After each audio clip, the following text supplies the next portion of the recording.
natural fruit particles embraced in a mist of refreshing bubbles. بالعربي فتفيت من الفاكهة الطبيعية محتضنة بسراب من البقاليل المنعشة، بقليلة تنطح بقليلة تنزل على الزور تزغزغه. جلوبال لوكال جلوكال عيبة أهكف فاكهة طبيعية. ياه انا اروح مكلم ريزو، انا عرفت السر. امزي انا عرفت السر. دنيا انا عرفت السر. واحمد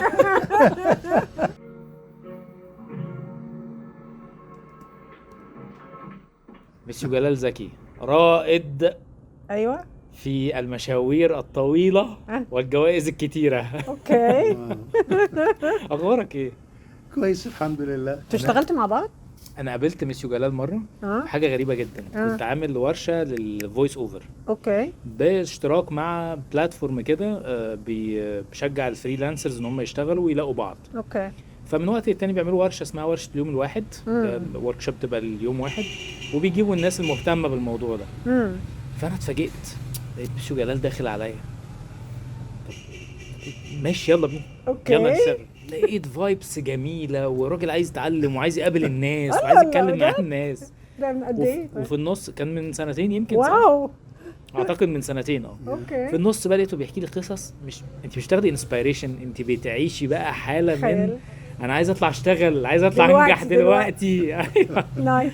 منهم قصه كنت فاكرها بس انت ما كملتهاش، اللي هي الزقه الاولانيه اللي هو لولاها ما كانتش الزقه دي ودتك للنقطه اللي بعدها واللي بعدها واللي بعدها. عايز اسمعها تاني وعايز اكملها كمان. تمام ابتدي من الاول يعني. يلا. انا عايزه اعرف. ايوه جدا. انا عندي 80 سنه بس مخي وقف على 17. نايس.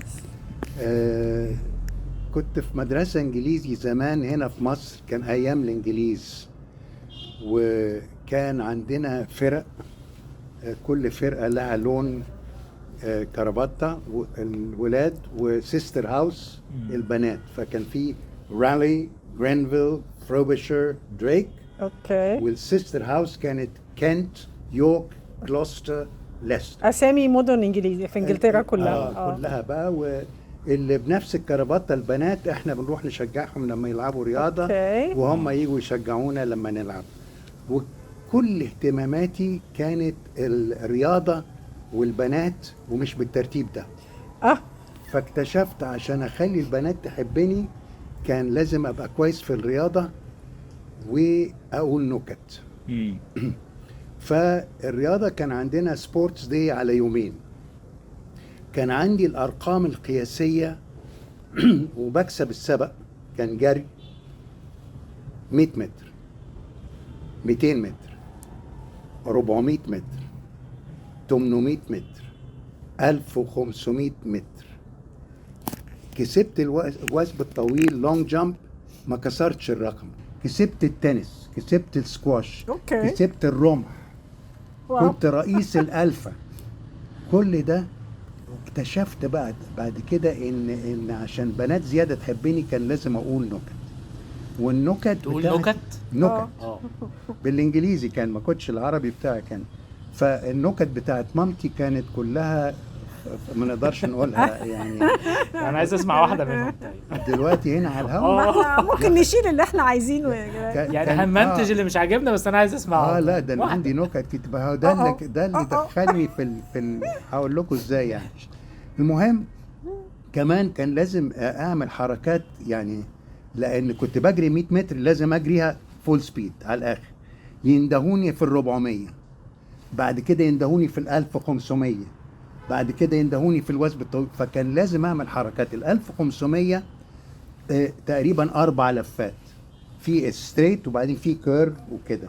فبطلع في ستريت بسرعه اكون قدام الناس. عارف ان مين اخطر واحد بجري ضده؟ اسمه فؤاد تكله.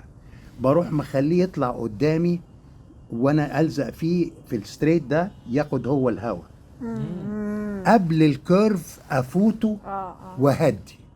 يحاول يفوتني بخليه يطلع من بره وبمشي معاه. فبيعمل مسافة اكتر مني. يجي ستريت اخليه هو يخش قدامي ياخد الهوا. الكيرف اللي بعديه افوته وهدي واخر 100 متر تكنيك. كنت بكسب. أيوة. فكان لازم اعمل كده لان ما انا هستخدم التكنيك ده في الدنيا في حياتي مش في السبق. والله اي حد لا، عايز ما هي يفوتني كلها اخده اديله حركات. هوا واعدي. وده نفعني برضو في أهو. حكايه دنيا. البنات. اه ف وقتها الولاد كانوا علمي والبنات ادبي. لو ولد دخل ادبي كانوا مشكوك بيبصوا له فيه. كده ان مش أيوة. راجل يعني. فكسبت بطولة الجمهورية في 100 وال200. ووقتها كنا نقدر نخش اي جامعة من غير مجموع. فكانت وقتها طب وهندسة. طب بخاف من الدم، هندسة ضعيف في الرياضة. جبت 84% في الكيمياء. قالوا لي جلال خش علوم القاهرة. علوم القاهرة كيمياء جيولوجيا. اوكي علوم القاهرة. سمعتيها زي ما انا سمعتها. قبل ما نخش الجامعة كان في 3 أشهر اجازة. جابوا لي مدرب من امريكا عشان اخش الاولمبياد. كان اسمه بيل هايك. كان بيربط حبل حوالين وسطي ويربطه في عجلة كاوتش بتاعت عربيات ويخليني اجرها حوالين التراك. كان بيدخلني جوه الجيمنيزيوم في حاجة اسمها باور تريننج، الحديد وكده، ويخليني اعمل. كان بيهلكني يقول لي you can always do one more. كان يعني بيهلكني. قعدت اقول نكت بالانجليزي عشان البنات تحبني.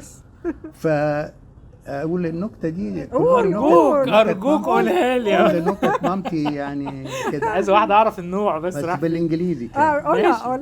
Lord Ashley goes home one night to find his wife Lady Billy in bed with his best friend Rizzo. He said, Lady Billy, I'm astonished. After all I've done for you here, brought you up from the gutters, given you a fine home, fine clothing, and as for you, Rizzo, the least you could do is stop while I'm talking. Rizzo كان مكمل. عادي.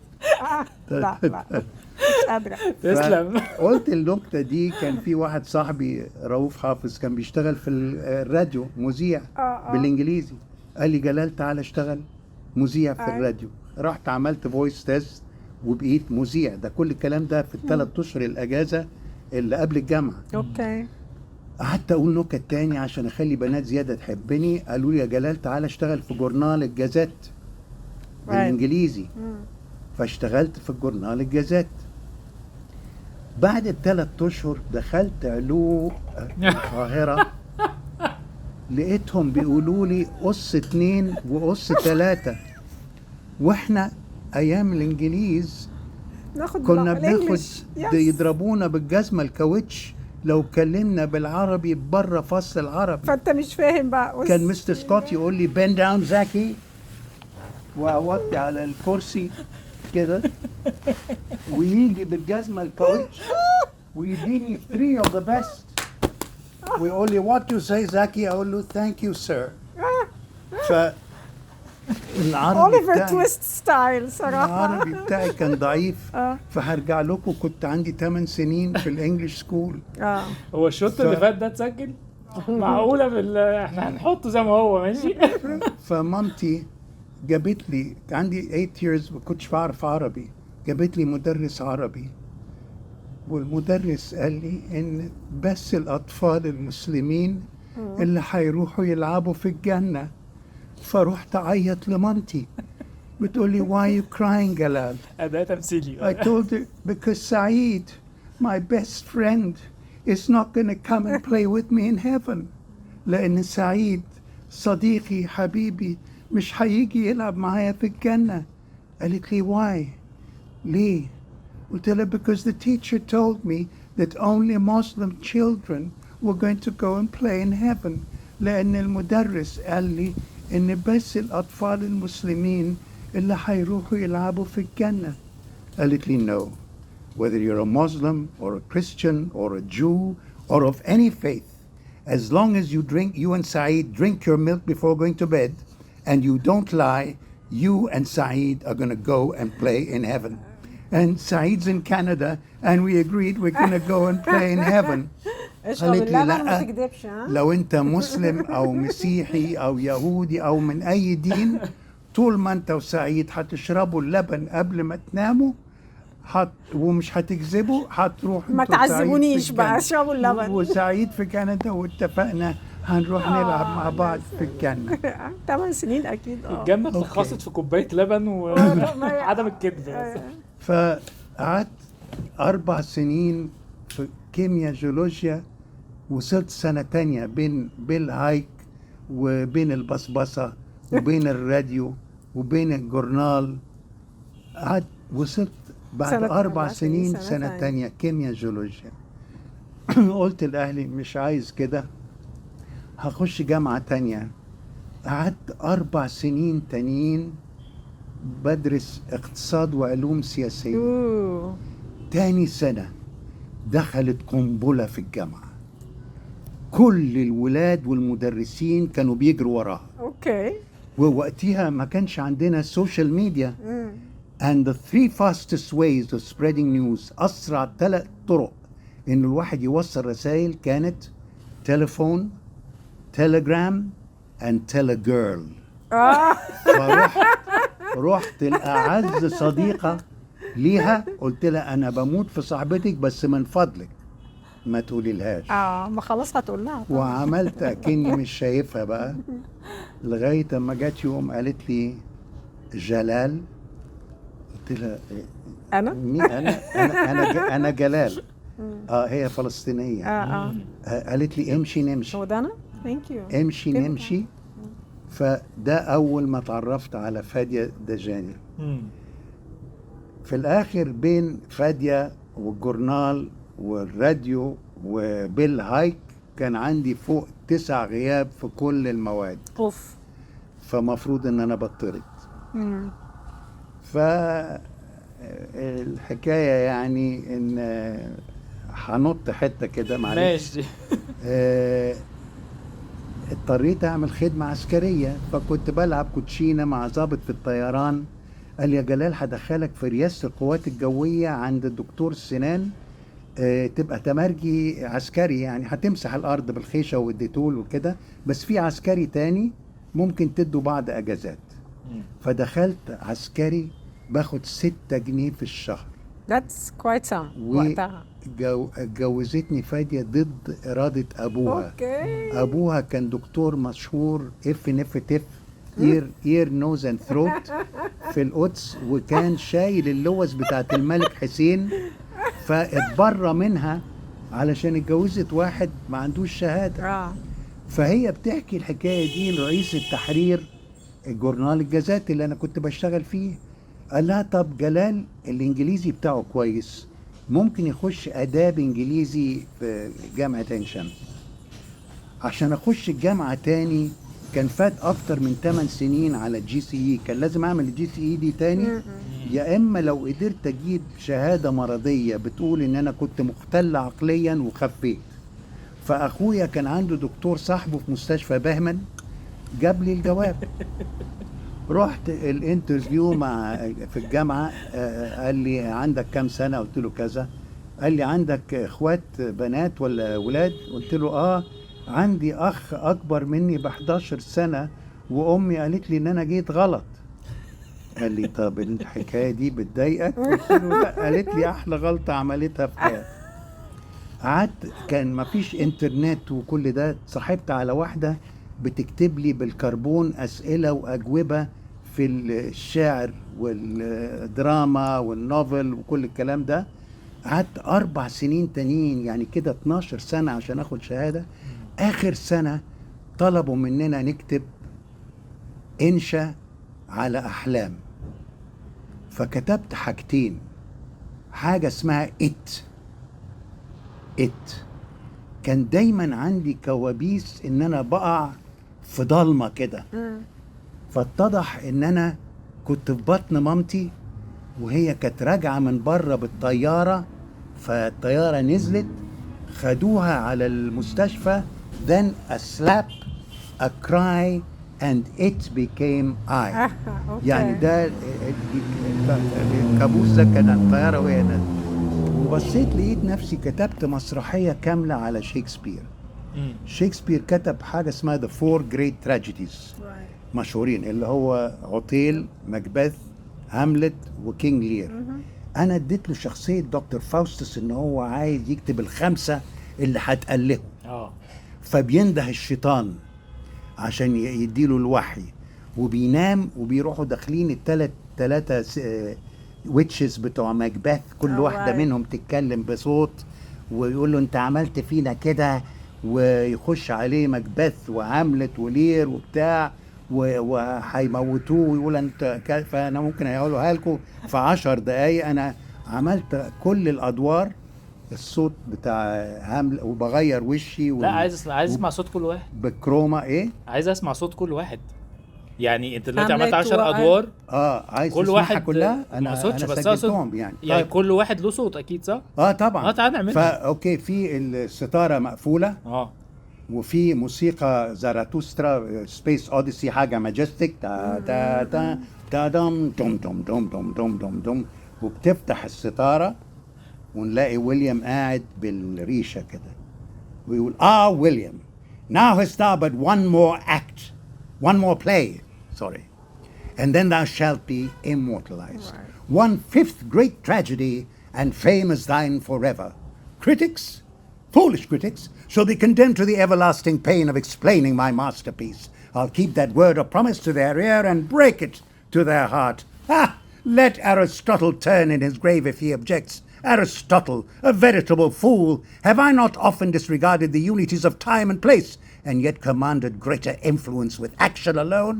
Aristotle indeed. And now to sleep.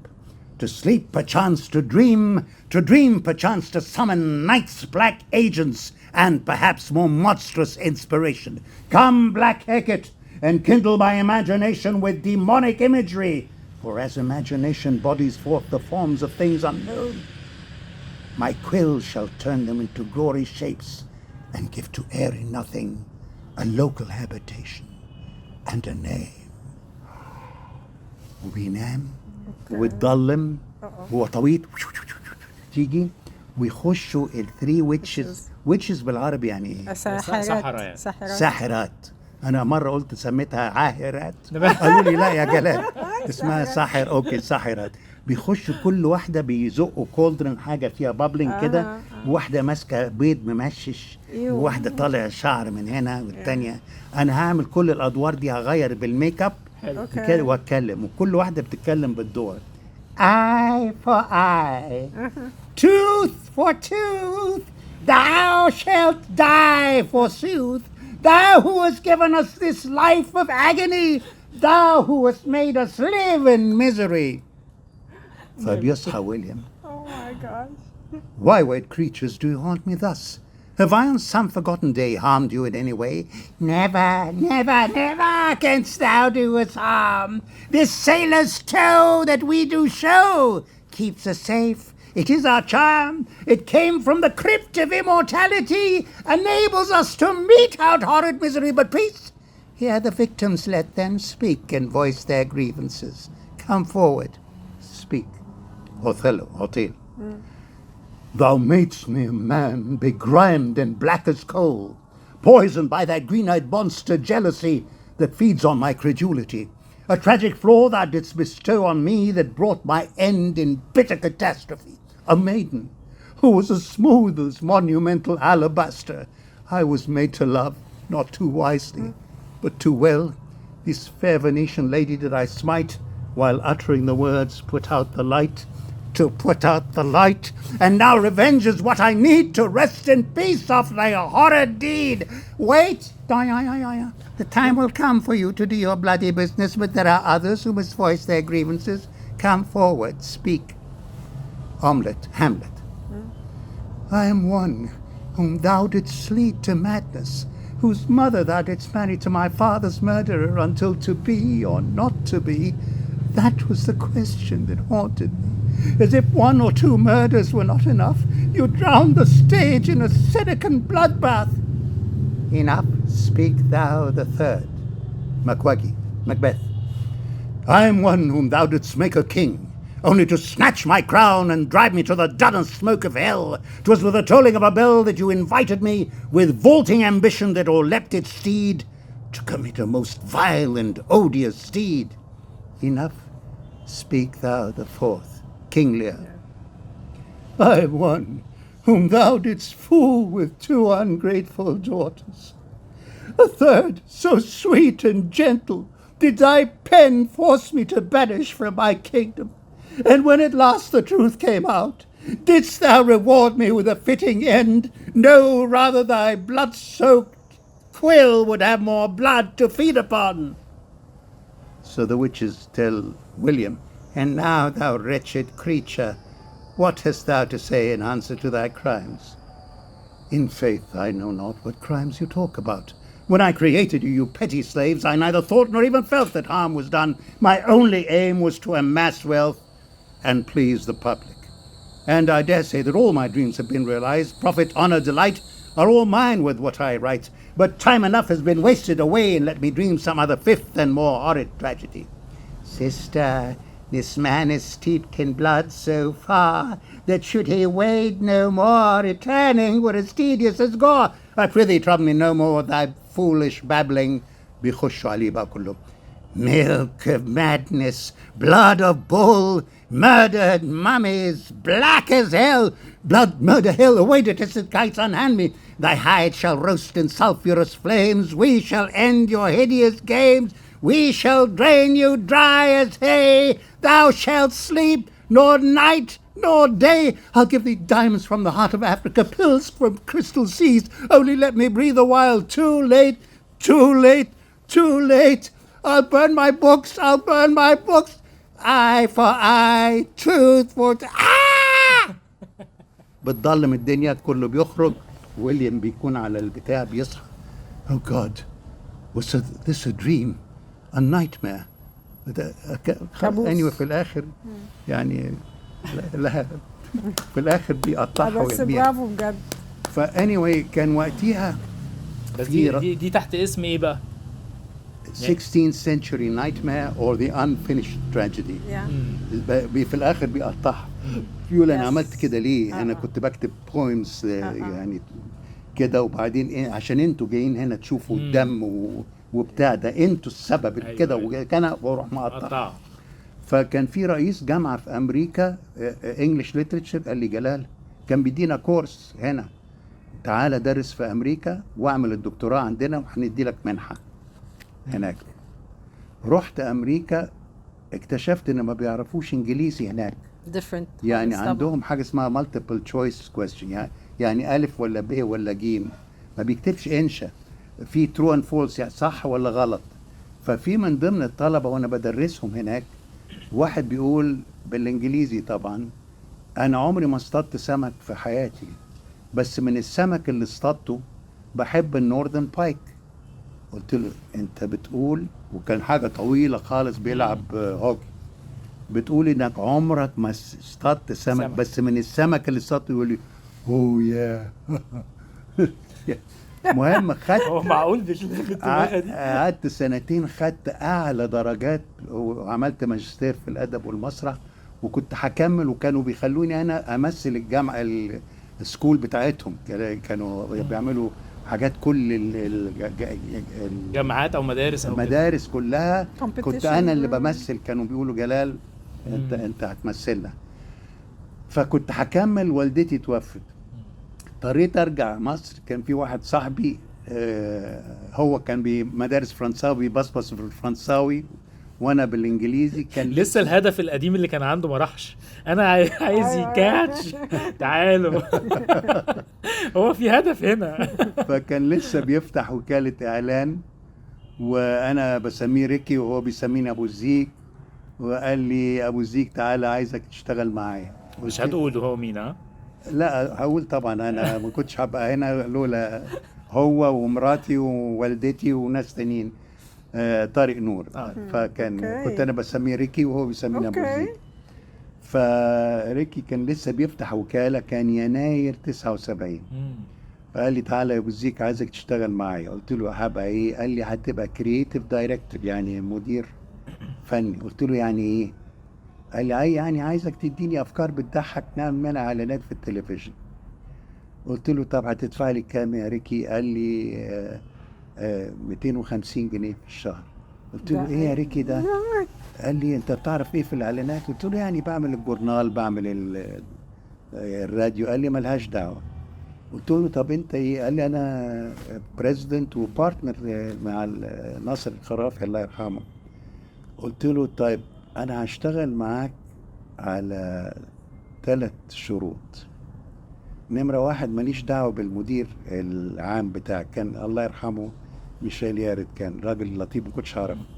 نمرة 2 هبقى كرييتيف اند بابليك ريليشنز دايركتور.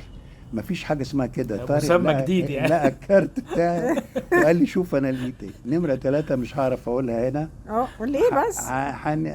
هنبقى تيتين في كباس، مطرح ما تروح.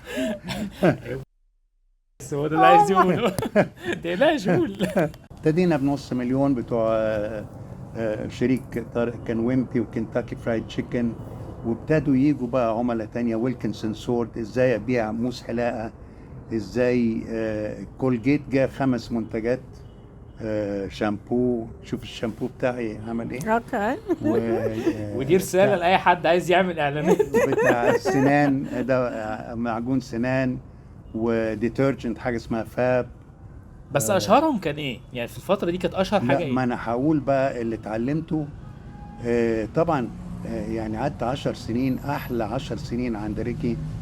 ان اكتر ناس اتعلمت منهم شويبس. ف يعني وانا خدت الحكايه دي وكنت فاتح وكالتي بعد كده. اللي اتعلمته عند طارق مع شويبس، وكتبت مقاله كبيره نزلت في اكبر مجله في انجلترا. كامبين شويبس دي كانت حمله شويبس. كامبين شويبس دي كانت يعني حاجه في الاعلان في مصر. لا احكي لكم ازاي حصل. المقاله كسرت قوانين الاعلان من اللي انا اتعلمته عند شويبس. ف طبعا مثلا ويلكنسون سورد، انا بعد كده على فكره في نهايه كويسه 6 جنيه في الشهر وبتاع، ان انا الساعه بتاعتي دلوقتي وصلت ب $500 الساعه. اوكي. بس فاديه بتديني 300 جنيه في الشهر، ولو صرفتهم حاجه بقيت عندك يا ريت. طبعا احنا هنعرف سر ليه فاديه ممكن تعمل كده، بس هيبقى لنا واحده واحده دلوقتي. هقول لك انا لسه ما جيتش للحكايه دي، انا بكتب كتاب طبعا هبقى اديك ف ويلكنسون بعد كده درست في الجامعه الامريكيه، استاذ ممارس في الاتصالات التسويقيه المتكامله. هي كل حاجات اللي هي disciplines and tools، يعني الكتب بيسموها tools، بس انا كممارس بقيت افرق بين التولز اللي هي بيسموها above the line اللي هي الماس ميديا، جرايد، تلفزيون، كل الكلام ده. البيلو ذا لاين اللي هي حاجات اللي هي الليفلت وفلاير وبروشور. وليه above the line وبيلو ذا لاين؟ above the line يعني غالية كانت عشان توصل ل 30 مليون واحد عن طريق التلفزيون ولا كذا. بيلو ذا لاين كانت رخيصة، بتطبع ليفلت وبروشور.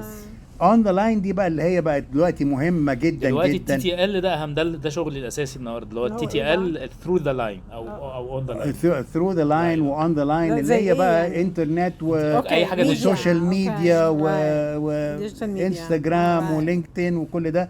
ده بقى هو يعني كانوا بيقولوا كده بس above the line، وبيقولوا لا ده احسن طريقه دلوقتي الواحد يجيب ارخص ويقدر يقيس النتيجه. مين اللي بيجي ويقدر يعمل تارجتنج ناروينج وكل ده. هي ال on the line و through the line.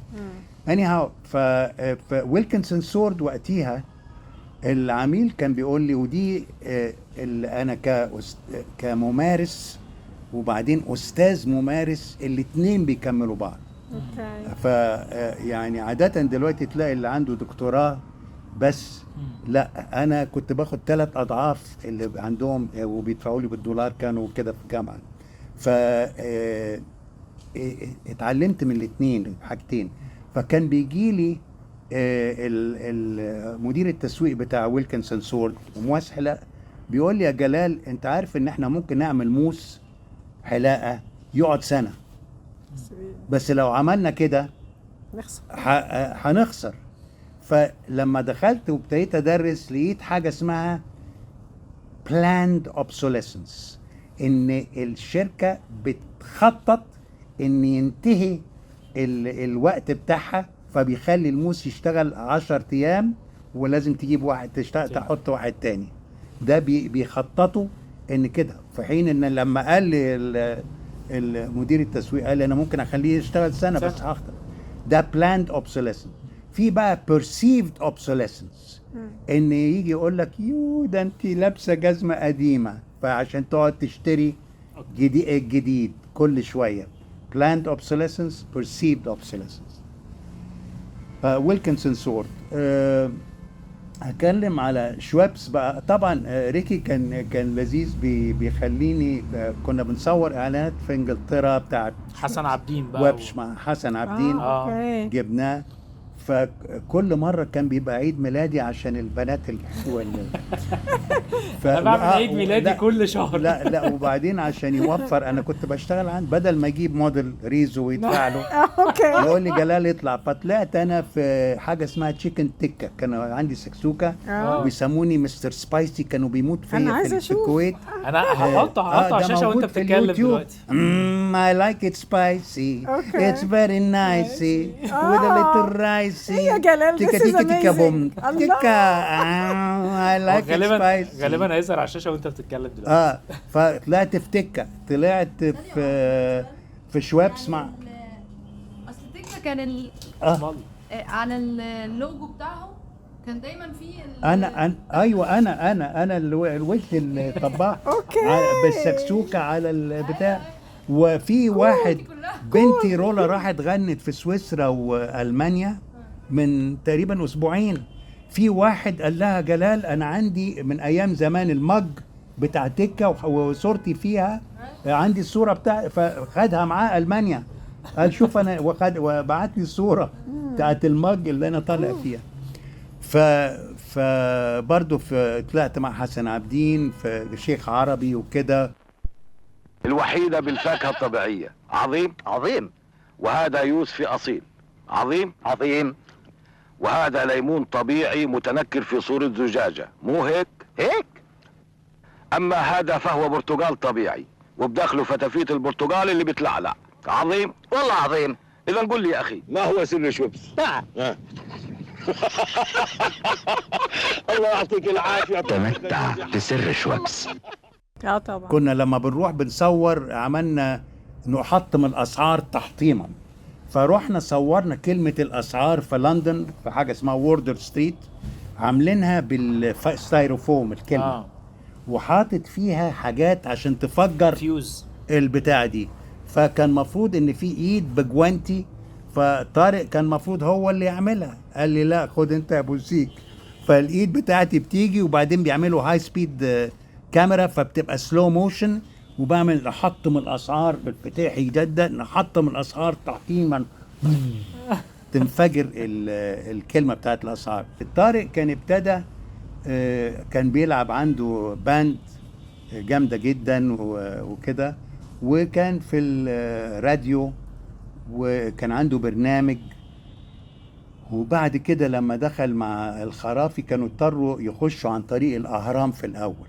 ايوه عشان كان الاهرام. بعد كده التلفزيون فتح ابوابه للقطاع الخاص، فبقت طارق عم سماها امريكانا ادفرتايزنج، لان امريكانا كانت تبع الخرافي شريكه، وكانوا وابتدى الوكاله في يناير 79. ده لما قبل كده كان هو بيعمل للاهرام اعلانات في الاهرام. حتى كان طالب مني ان انا اعمل اعلان لحاجه اسمها مام بتاع ديودر بتاع مزيل للعرق، وكانت بنت قنبله من السويد ولا بتاع هتطلع، ففاديه قالت لي لا. فيعني كان المفروض اطلع انا حافظ الاعلان. طبعا هنعرف فاديه قالت لا ليه عشان بس لا حاجات انا بقول ببعضها. واحد صاحبي اسمه ابو بكر رضوان هو اللي عمل الدور، بس انا فاكر الدور جوزابيلا اي ام هوم، ويسمع ها ها ها صوتها بتضحك، يطلع يفتكر ان هي مع حد، فيقول لها جوزابيلا وات از ذيس، تقول له اتس مام. هي كانت بتضحك عشان بيزغزغها، يقول لها اي لاف ماي وايف. بس فاديه ما رضيتش. على فكره الاعلانات كانت لسه بكر، ايوه فانت جدا بتاخدي واضح. الافكار كلها فريش. ايوه المهم جالنا بقى شويبس، كان الله يرحمه اسماعيل عثمان كان شريك، كانت الشركه انجليزيه قبل ما كوكاكولا تملك شويبس، كانت وكانوا يعني بيحاربوا كوكاكولا وبيبسي اللي هم كانوا 70%، وشويبس كانت جزء من 30% من السوق، وجت متأخرة خالص في المياه الغازية في مصر.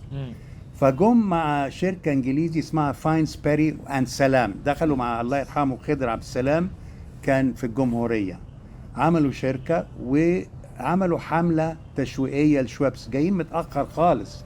فواحد دي اللي هي ده الجزء الاولاني اللي هو بتاع عايزين تعرفوا ايه سر شويبس، ولا قبله؟ لا قبله خالص. اول ما دخلوا مع الوكالة دي ايه، وكان في واحد زي جيمس بوند كده اسمه جيفري ديفيس، كان كل مرة في حركة يحصل مش عارف ايه ويقول شوية شويبس اهي جاية، فشوية شويبس اهي جاية وكده. فجم اسماعيل عثمان لطارق قالوا لنا عايزين تعملوا لنا حملة لشويبس، واحنا عندنا 84% awareness، يعني الناس عارفة البراند. فقلنا لهم طب عايزين ايه؟ قالوا لا بس عايزين الناس تحب المنتج. فوقتها كانوا اول شركة مياه غازية عاملة لتر. بس انا عندي سؤال قبل الجزء ده. شوية شويبس هي جاية دي كانت بره طارق نور؟ وهم بعد ما عملوا ده ما كانوش عارفين، يعني عاملين التيزر بس مش عاملين الاعلان نفسه؟ يعني عاملين اعلانات كتيرة وكل مرة يقول شوية بس شويبس بس ما فيش بقى الريفيل نفسه مش موجود، الاعلان نفسه لا لسه. في اعلانات كانت كده مع جيفري ديفيس كويس. شوية شويبس هي جاية بس كده هو ده كده اعلان وبيوروا المنتج. ده انا قلت ده لسه هيعملوا حاجة اكبر يعني. لا. فلما جم اسماعيل وقالوا لنا عندنا 84% الناس عارفانا وكده، قلنا لهم طب عايزين ايه؟ قالوا لا عايزين الناس تحب. فقلنا طيب عشان عمرنا ما عملنا مياه غازية وقتها، نعمل ليتر اديوكيشن كامبين، لان هم اول ناس عندهم اللتر والتانيين ما فيش. نعمل نفهم الناس ايه هي مزايا اللتر. يعني البيبسي كله كان ازاز بس؟ ما كانش فيه لتر خالص. لتر خالص ولا 2 لتر ولا شويبس اول شركة في مصر مياه غازية تعمل لتر اللي هو ده. فقلنا ليتر اديوكيشن، نعلم الناس فوائد اللتر. عملنا 5 سبوتات. طبعا ما فيش فوائد للتر ولا حاجه. لا في وعملنا انيميشن بقى. الازازه دي فيها ال5 ازايز دول بسعر 4 لتر شويبس اقتصاديه. ده الفايده. الازازه دي غطاها مقلوص، تفتحها وتقفلها تحتفظ بالغازات. لتر شويبس تحتفظ بالغازات. الازازه دي سهله التبديل، تقدر في ليمون، في برتقان، في مش عارف ايه، في كذا، تقدر تبدل الكذا بكذا. طيب ولو قلت لك شويه تقولي شويبس اهي جايه. عشان ما نبتديش من صفر. بص الاويرنس بتاع زمان عامل ازاي. فبتبني ما تبتديش من صفر. بتبني على فكره خفيفه قوي. عملنا كده، بصينا لقينا الانجليز جم قالوا لنا يا جماعه تعالوا انجلترا في دوليس هيل، ده المركز الرئيسي بره لندن، ده بتاع شويبس، هنفهمكم ازاي بنحارب الفطاحل اللي هي كوك وبيبسي. فروحنا انجلترا، قالوا لنا عندنا اسلحه سريه بنحارب بيها. اول حاجه we don't want to be part of the jingle jungle، مش عايزين نبقى من ضمن غابه الاغاني الاعلانيه. الاعلانات الفتره دي كانت كل كلها دول اغاني بيغنوا مش عارف جينجل، بيسموها جينجل. احنا مش هنغني. تاني حاجه بقى اللي انا اتعلمتها وساعدتني اكسر قوانين الاعلان بعد كده، قالوا لنا عندنا سيكريت ويبن، سلاح سري اسمه the 3 C's. consistency تجانس يعني، concentration تركيز على النقطة البيعية، continuity استمرارية اللي بتخلي الحملة أكبر من مكوناتها. 1 زائد 1 2 زائد 1 1000 زائد 1 مليون. فورونا إعلانات ازاي واحد كان مفيش انترنت وكده، يس. فالشاشة بتاعت التلفزيون كانت بتبقى سودة. مرة واحدة تولع، نلاقي واحد اسمه ويليام فرانكلين بيولع نور في مكتبه، ويبص يمين ويبص شمال ويقول they are trying to discover the secret of you know what produced by you know who. هما بيحاولوا يكتشفوا سر ولما يقول بتبان نص الازازه الاس سي اتش اوكي اللي بالي بالك. أيوة. طبعا الانجليز دمهم بارد يعني جداً. كده. ويروح فاتح درج المكتب ومطلع ازازه شويبس وفاتحها ويبتدي يشرب منها، وييجوا ناس بسكاكين وراه هيضربوه على ظهره وهو بيتكلم على بتاع، يروح دايس زرار في المكتب حاجه تروش يعني بيقول. الانجليز سنس اوف هيومر بتاعهم بارد. ايوه جدا. فكل مره بيطلع بعد كده ويليام فرانكلين في القطر ويبص يمين وشمال ويقول وذي يعني هم مين؟ المنافسين عايزين لسه يكتشفوا السر اللي بالي بالك، ويبص يمين وشمال وبتاع، ويروح مطلع ازازه شويبس وفاتحها، تيجي ايد بجوانتي ابيض ويقول مش عارف ايه كده، حاجه انجليزي. بس عارفه اللي بيقولوا ده هيفهمك دلوقتي انه ازاي لما هم جم يعملوا، لما هو يكمل القصه ده، لما جم يعملوا ده في مصر ككامبين لشويبس، ازاي اشتغلوا تحت الامبريلا الانترناشونال. ما هو انت في الاخر ما ينفعش تنفصل عن اليومين دول. انت ممكن تلاقي اعلان هنا في فكره بره الكونسبت الخارجيه وايدياز متنطوره، مفيش حاجه ممسوكه يعني. ما هو بقى ده انا كنت بمارس لما درست، اكتشفت يا خبر ابيض ده احنا عملنا حاجه ومش عارفين هي ايه. ده التعليم بقى. قال لك think global، فكر بعالمية، act local وطبقها بمحلية. عملنا global communication، بنينا على النجاح وطبقناه في مصر عشان ينفع المصريين، فما ابتديناش من صفر. ف consistency، تجانس، ان كان دايما ويليام فرانكلين بيطلع كده ويتكلم على سر وكل مرة يحصل كده. دي اول واحده. كونسنتريشن الوحيده ايه اليو اس بي بيسميها يونيك سيلينج بروبوزيشن، اللي بيميز شويبس عن بقيه المياه الغازيه، كانت الوحيده بالفاكهه الطبيعيه. كونتينيوتي، ما اقعدش اغير ويليام فرانكلين مش هجيب 40 فيجر يعملوا نفس البتاع. هو لين مونرو ما اعرفش زمان هو تبع. ايوه، فالاثر بيخليه الحمد لله. 3 حاجات. رجعنا مصر، وبعدين ريكي كان عايز يعمل جينجل، فقلت له ريكي ده بيقول لك we don't want to be مش احنا. هو بيعمل جينجل فظيع فظيع جدا. فقلنا طب نعمل ايه؟ قلنا طب عايزين حد يعني ممكن يبقى وزير وغفير، حد الناس كلها تحبه في مصر. فاللي كانت ماسكه الميديا، وسائل الاعلام عند اللي بتحجز فيها كده، قالت لنا في واحد اسمه حسن عابدين، ده ممثل مسرح، ده ينفع قوي قوي. المشكله بقى ان كان وقتها طالعه ناس بتقول ان الممثل الفاشل هو اللي بيعمل اعلانات. بس ده كان غلط، لان عمر الشريف كان عمل اعلان سجاير كيم كان وقتها صح. فقلنا طيب، عملنا اللي بيسموه ستوري بورد، رسمنا الاعلان، اول اعلان، وحطينا فيه صورة حسن عابدين، ورحنا له في المسرح وقلنا له الله يرحمه الانجليز مش عايزين وكالة مصرية تعمل الاعلانات بتاعت شويبس، فين يا اولاد تعالوا ايه، فعايزينك انت تبقى كده المركز الرئيسي في انجلترا، فعايزينك تطلع بالطيارة على انجلترا.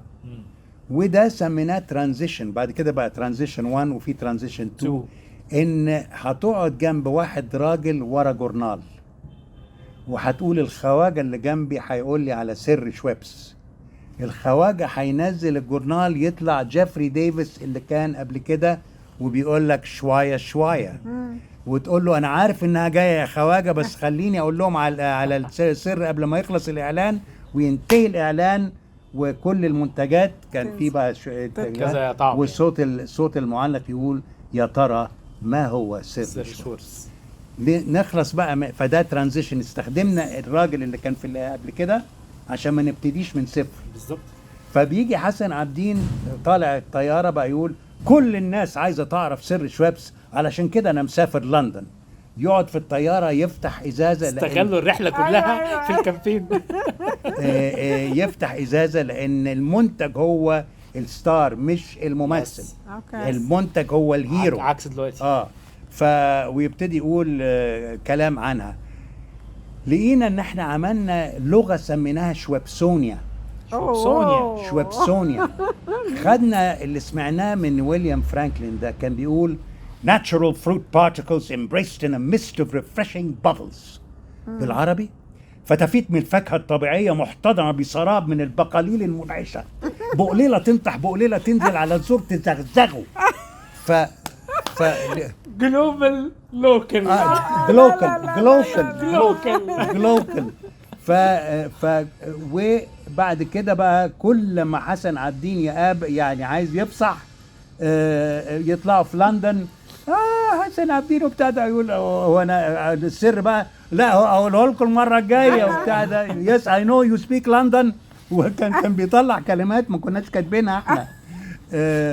طبعا ما كانش وقتها الوقت ده في مصر ما كانش في حاجه شبه الاعلان ده، يعني ما كانش في الافكار. لا ده عملنا 5 سنين بعد 3 سنين كل مره كده، فيطلعوا في الجرايد مجلس الشعب بيقرر ان السنه دي هنطلع سر شويبس. هو ده سنه يعني كام يا جماعه؟ يعني وصلت للمرحله دي انه من كتر ما هي مبهره او جديده او مختلفه يعني فريش الناس مش مصدقه انه ده اعلانات. ده ايه الثمانينات ده ولا كام؟ ده كان في الثمانينات. الثمانينات. بس خدي بالك يعني الموضوع مجلس الشعب والحاجات دي انت كده بي ار كمان اشتغل. يعني انت هو اللي بيحصل النهارده بشكل ما، يعني قبل ما بتعمل الحاجه توزع بي ار فالناس تقول حاجات عن حاجه لسه ما يعني بس كانت لسه برضو جديده. فانا متخيل الناس وقتها هو يتفرج على الحاجات دي او بتسمع الاخبار دي يا جماعه ده ايوه ايه المشروب ده يعني ايه ده فاهم قصدي؟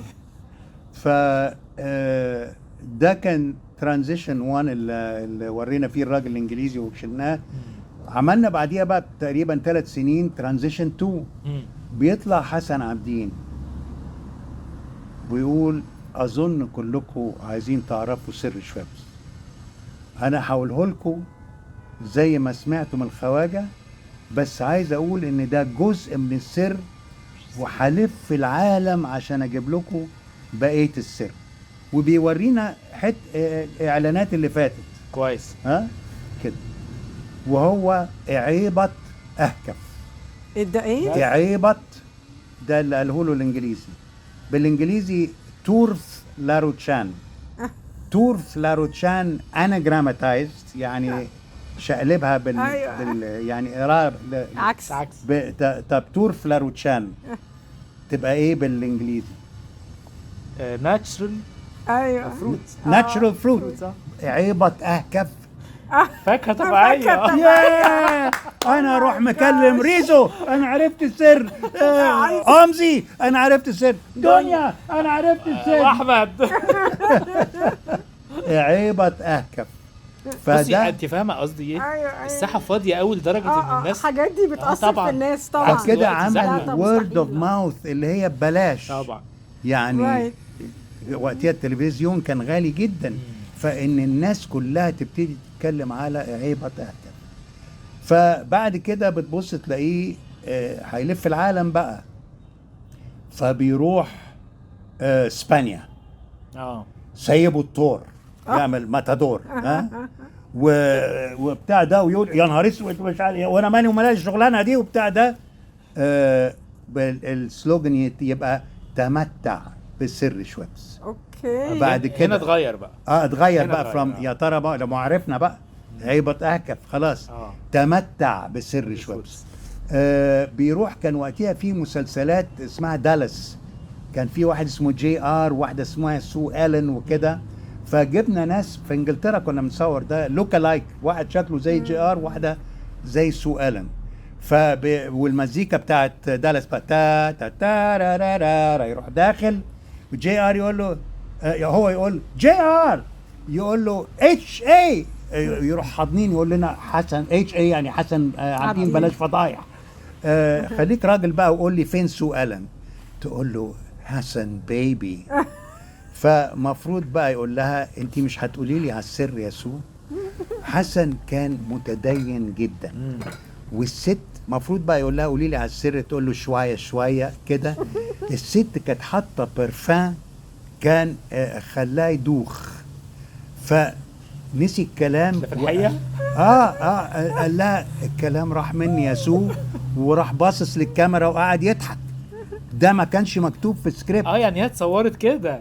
اتصورنا، فهو احنا مش عارفين. هو المفروض قولي لي على السر، تقول له أيوة، شويه أيوة، شويه أيوة. عشان خاطر يسوع فالغلطة مش عارف خدوها. ايه. فهو من البتاع ده اتخض وقال الكلام راح مني يسوع، بص للكاميرا وقعد يفطس على روحه من ده. فده عارف ان هنصور تاني. حسن بيبي. يعني ايه حسن بيبي؟ مش هتقول على السر بقى يا سو؟ شوية بلاش كده يا سو، عشان خاطري يا سو. الكلام راح مني يا سو. احنا قلنا للعميل هو ده. ده احسن لان بيضحك من قلبه. يس. واهم حاجه في الاعلان المصداقيه. صحيح. يعني الموضوع ريل. الناس هم الناس اللي بيتفرجوا هم دول اهم حاجه. لازم اكلمهم بحاجه هم يحسوا بيها ان انا مش بضحك عليهم عشان ابيع لهم حاجه. فدي طلعت برضو انجلترا بقى رحنا خليناه يمشي مع الجار. مشهوره دي. مشهوره جدا. مش عارف يقول لك انا هعرف اخليه يقول لنا سر شويبس، فيقول له كذا كذا. فالراجل انجليزي بقى بتاع ده فلما قلت كده قلت اقول له نكته من بتوعنا، نكته مصريه. سخ تمتع بسر شويبس. والجارز الانجليز دول بقى ما ايه؟ بيتحركوش ما اصلا. فطبعا يعني كتبت انا مقاله ممكن اشيرها معاكم، نزلت في اكبر مجله في لندن اسمها The Secret of Schweppes and the Dollis Hill Brainwash. سر شويبس وازاي هم غسلوا مخنا في دوليس هيل في المركز الرئيسي بتاعهم في بره لندن. طب انا عايز اعرف بس حاجتين في ده. اول حاجه مين الكوبي رايتر اللي كان بيكتب الكلام اللي بيقوله حسن عابدين جوه الاعلان نفسه؟ كنت انا وطارق. كويس. انا ككرييتيف دايركتور بقى ما كنتش عارف يعني ايه كرييتيف دايركتور وكوبي رايتر وارت دايركتور. ما دي. وكان ميشيل يارد الله يرحمه اتخانق مع اللي كانت ارت دايركتور ماسكه المكتب الفني، كانت واحده جريجيه يعني نسيت اسمها. فاتخانق معاها، فطارق قال لي جلال انت هتمسك الارت ديبارتمنت. انا ماليش في الارت، بس انا بكتب. انا يعني هو الكلام اللي خده. بس الكرييتيف دايركتور بيبقى يا اما جاي عن طريق كوبي رايتر يا اما ارت دايركتور. مظبوط. وبيبقى هو ماسك بقى كل. فاول مره ده كان كويس ليا، ما كانش فيه انترنت وكل ده. كنا ولا الفونز وكده، كنا بنعمل بالزيروكس نكبر الحاجه ونصغر الحاجه والارت ورك وكده. آلي زجاده كان اسمها آلي. فانا كنت رئيس آلي بقى، هي اللي كانت ماسكه. ومش فاهم، قلت لها فآلي قلت لها آلي انا باخد البريف من الكلاينت بيقول لنا ايه الحاجه، هقول لك ايه الكلاينت عايز ايه، وهقول لك انا عايز ايه، وبعدين ممكن تعملي لي اللي انت عايزاه بس بالترتيب اللي انا بقوله لك، والا هحطك فوق الترابيزه دي وهعمل لك حاجه مش كويسه. فقالت لي يا ريت. بالانجليزي كان كله. انا عايز اشتغل في الايجنسي دي وانا عايز ارجع واروح. دنيا عملت لك فضايح. طيب. السؤال التاني كنت عايز اساله بقى اللي هو ده الكوبي رايتنج بتاع الكامبين دي. انا وطارق كنا بقى بنقول وبنعمل برين ستورمنج. بعد كده لما درست لقيت طريقه عندي حاجه اسمها ذا كرييتيف تول كيت، فوق 40 طريقه ازاي اي واحد ممكن يبتكر ويطلع فكره حتى لو عنده كرييتيف بلوك. يعني لو انا اللي انا بحبها وممكن اشيرها معاكم اذا حبيتوا، اوري زيبرا حمار وحشي بيجري ورا بانثر اللي هو لبوه ولا بتاعت اسد. يعني اللبوه بتجري من الحمار الوحشي. ايه doesn't make sense. ليه؟ ليه؟ ليه مش ليه ممكن ها؟ دي اقوى دي اسرع اصلا. بتشد انتباهك. يس. تحتيها في علبة مكتوب عليها فيتامينات أومزي. اوه اوكي. فيتامينات أومزي، يعني اللي هياخد الفيتامين بتاع أومزي لو كان ضعيف هيبقى زي هيبقى الحمار. هو القوي. أيوة. ايه رأيك في كلام فارغ؟ طبعا. انا عايز اعمل لك بريك ونكمل عشان تشرب ميه وممكن تشرب حاجه. لا لا، ممكن في نسكافيه قهوة. كويس بس سخن والسكر تقلبه بصباعك. بصباع ريزو. كنت عامل حملة اسمها اسأل استشير. عارفها طب. طب ما هي دي انت اللي عاملها. انا اللي عاملها، وبعد كده اتنقلت من تنظيم اسره وصحه انجابيه الى صحه الاسره، في انفلونزا الطيور، انفلونزا الخنازير، هيباتيتس سي. اهم حاجه الببليك. هم ايه واتس ده، في بقى communication strategy WIIFM what's in it for me. Rizzo how you can make $1 million in 1 week. وبعدين tell me quick and tell me true or else my friend the hell with you.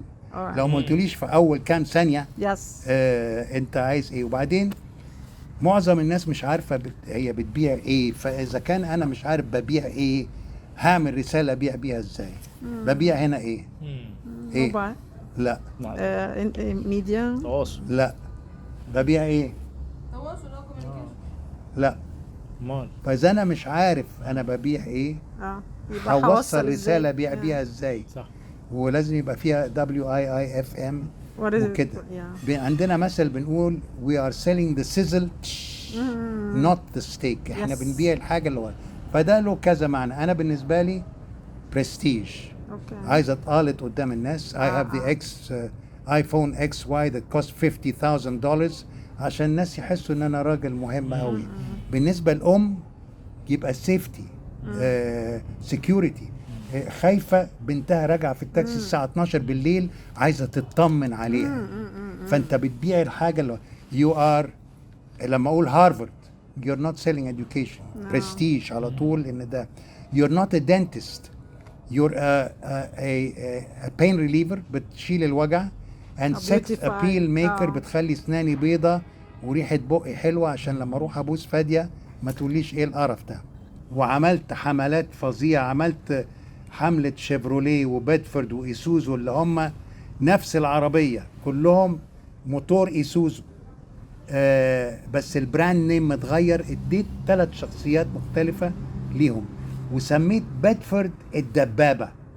واللي كان بيملك جنرال موتورز منصور. الناس بتوع منصور دول قرايبي.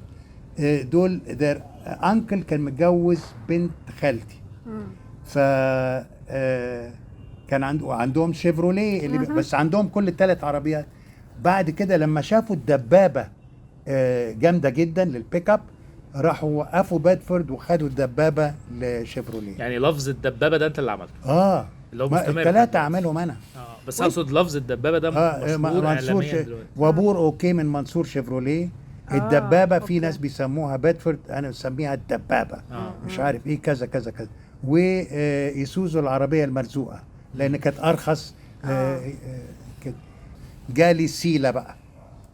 فده اللي عملت بيه الحق. سيلا ده الزيت. نفست طارق. نفست طارق وخدت الاكاونت. وده اللي خلى كل الستات اللي فوق 60 سنة يموتوا. وعملت 5000 قلم اللي وزعتهم. طيب معلش اديني فرصة بس عشان ايه ألخص. وده اللي كسرت بيه قوانين بعدين.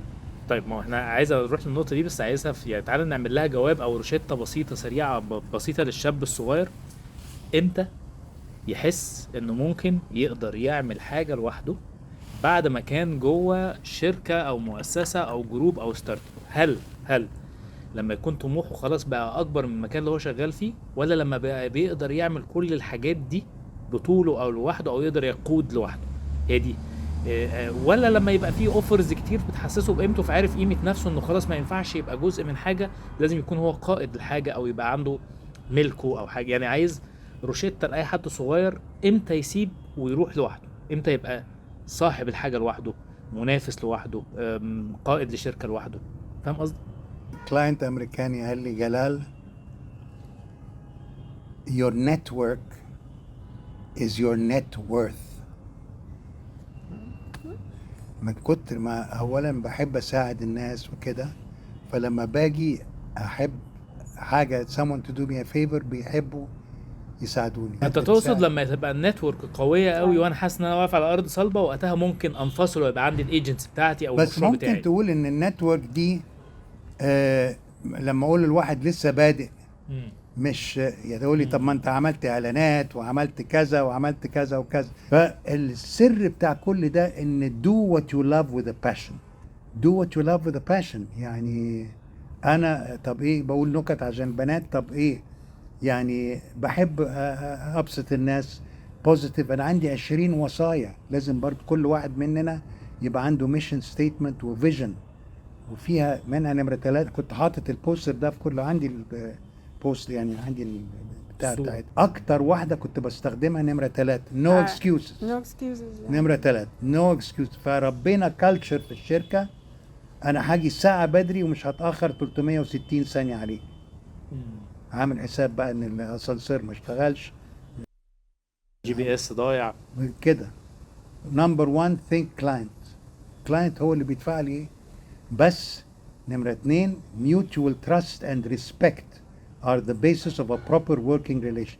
لو ما فيش ثقة واحترام متبادل بيني وبين العميل مش هتشتغل. انا طردت 2 عملاء. 3 no excuses. وكل حاجة عملت 20 commandments. everything I learned from my mother and from life. دول الخلاصة يعني. My mother told me 2 wrongs don't make a right. That's true. مش عشان كسر عليا هروح كسر عليه. قبل ما تنقل من حارة لحارة من فضلك ادي إشارة. دي عملنا حملات توعية للطلبة كمان. آخر نقطة في الإعلانات دي مهمة، بعد كده ممكن تقول المايلستون فأنت يعني. بتقول بالنسبة لريادة الطلبة معظمهم مش عارفين يعملوا ايه. ومين أكبر حاجة بتعطل الشباب تفتكروا؟ في المدرسة، وبعد كده مش عارف هيروح أي جامعة، وبعد كده الجامعة والمجموع. مين أكتر ناس بيضروا ولادهم؟ الأهل. I think الأهل والمدرسة. اللي يعني. طالع دكتور عايز ابنه يطلع دكتور، اللي طالع مش عارف ايه كذا. ف let them do what they have a passion for. وانا عندي البرزنتيشن بتاعتي بقى لها سنين بقول the future is not the way it used to be. المستقبل مش زي ما كان زمان. دي واحد اسمه يوجي بيرا كان تشامبيون بيسبول في امريكا، بيقول حاجات لو دخلت على جوجل اسمها يوجيزم ملهاش معنى، انما لو فكرت فيها الدنيا. وده قبل كوفيد وقبل زي ايه الارتفيشال انتليجنس. المستقبل مش زي ما كان زمان. ايوه بس دي ملهاش معنى قصدك في الاول ما تقراها وبعد كده تكتشف ان ليها معنى، صح كده؟ يعني لو دخلت على جوجل على يوجيزم يقول لك if you're traveling and you come to a fork. ما طبيعي. جيت مفترق طريق ايه؟ دي حاجة طبيعية. take it. take which one؟ هو بيقول كده يوجي. فأنا استخدمت دي بإن بقول إن الدنيا بتتغير. كان قبل كل اللي بنشوفه دلوقتي جه إله التسويق في العالم فيليب كوتلر طبعا من فوق 10 سنين في مصر يعني. طبعا قال لك if you're in the same business in the coming 5 years you'll be out of business. Innovate or evaporate. صح. طب إيه؟ ده صحيح. 3 بيز زي ال 3 سيز كده. اوكي.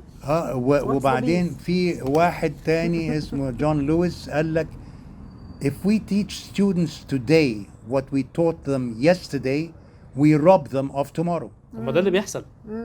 ما ده اللي بيحصل. ده حقيقي. فالدنيا فدلوقتي هم عندهم ده. انت عارف في مصر كل قد ايه بنستخدم ده؟ عملوا بحث في امريكا كل قد ايه بنسيب ده مش هو معانا. لا بتمسكه. الناس طول اليوم. ها؟ طول اليوم. لا يعني ما بتسيبوش. لا بتسيبوا حاجات بسيطة. بتقعد ماسكه قد ايه؟ في امريكا طويلة. لقيوا ان كل 6 دقايق ونص بيمسكوا الحكايه دي. في مصر انا متخيل اكتر ده كتير طبعا. عملوا مؤتمر كبير في استراليا عشان يقولوا ده ايه ده مم. what do they call it. فطلعوا بكلمة سموها fubbing. It has nothing to do with sex. fubbing. ال PHU جاي على فون Ubbing جاية من snubbing. When I snub someone ما بعبروش، فعملوا كلمة fubbing. فتقول stop fubbing. and it's rude ان الواحد يمسك. تشوف كام واحد لو دخلت في اي حتة هتبص تلاقيه ماسك البتاع دي في وسط قاعدة في وسط أيوة. فمش عارف بقول دي ليه. يعني كانت من ضمن الحاجات اللي بتقولها عشان الناس لو تغيير. فالشباب دلوقتي ممكن هم بيعرفوا احسن مننا. انا لما بعرفش اشغل حاجة بطلب احفادي ايه يا جماعة ده كذا يا بتاع ده. الاكبر منهم شويه بعد ما بيطلع يفتح حاجه لوحده او يستقل بمشروعه، وهي دي بقى النقطه المهمه. هو بيقول بعد كده كان هو وطارق نور يعني بينافسوا بعض او كل حاجه، بس كانوا صحاب. هو دلوقتي لو حد اكبر من السن اللي احنا بنكلمه ده شويه، ما هو لو فتح حاجه لوحده بيعتبر التاني ده عدو، مش ما هوش أيوة صح. أيوة. انت عملتها ازاي دي؟ ازاي لسه صحاب بعد ما عملته كده؟ هو انت بتكون خدت زيت سيله وبقى ده الكلاينت بتاعك، عملت له اعلاناته لوحده، يعني ازاي استمر؟ لا وبعدين عملوا لي انترفيوز كتيره جدا على الستات مش عارف ما بيكذبوش. عندهم 17 مليون فولور. خلوني اروح 3 مرات.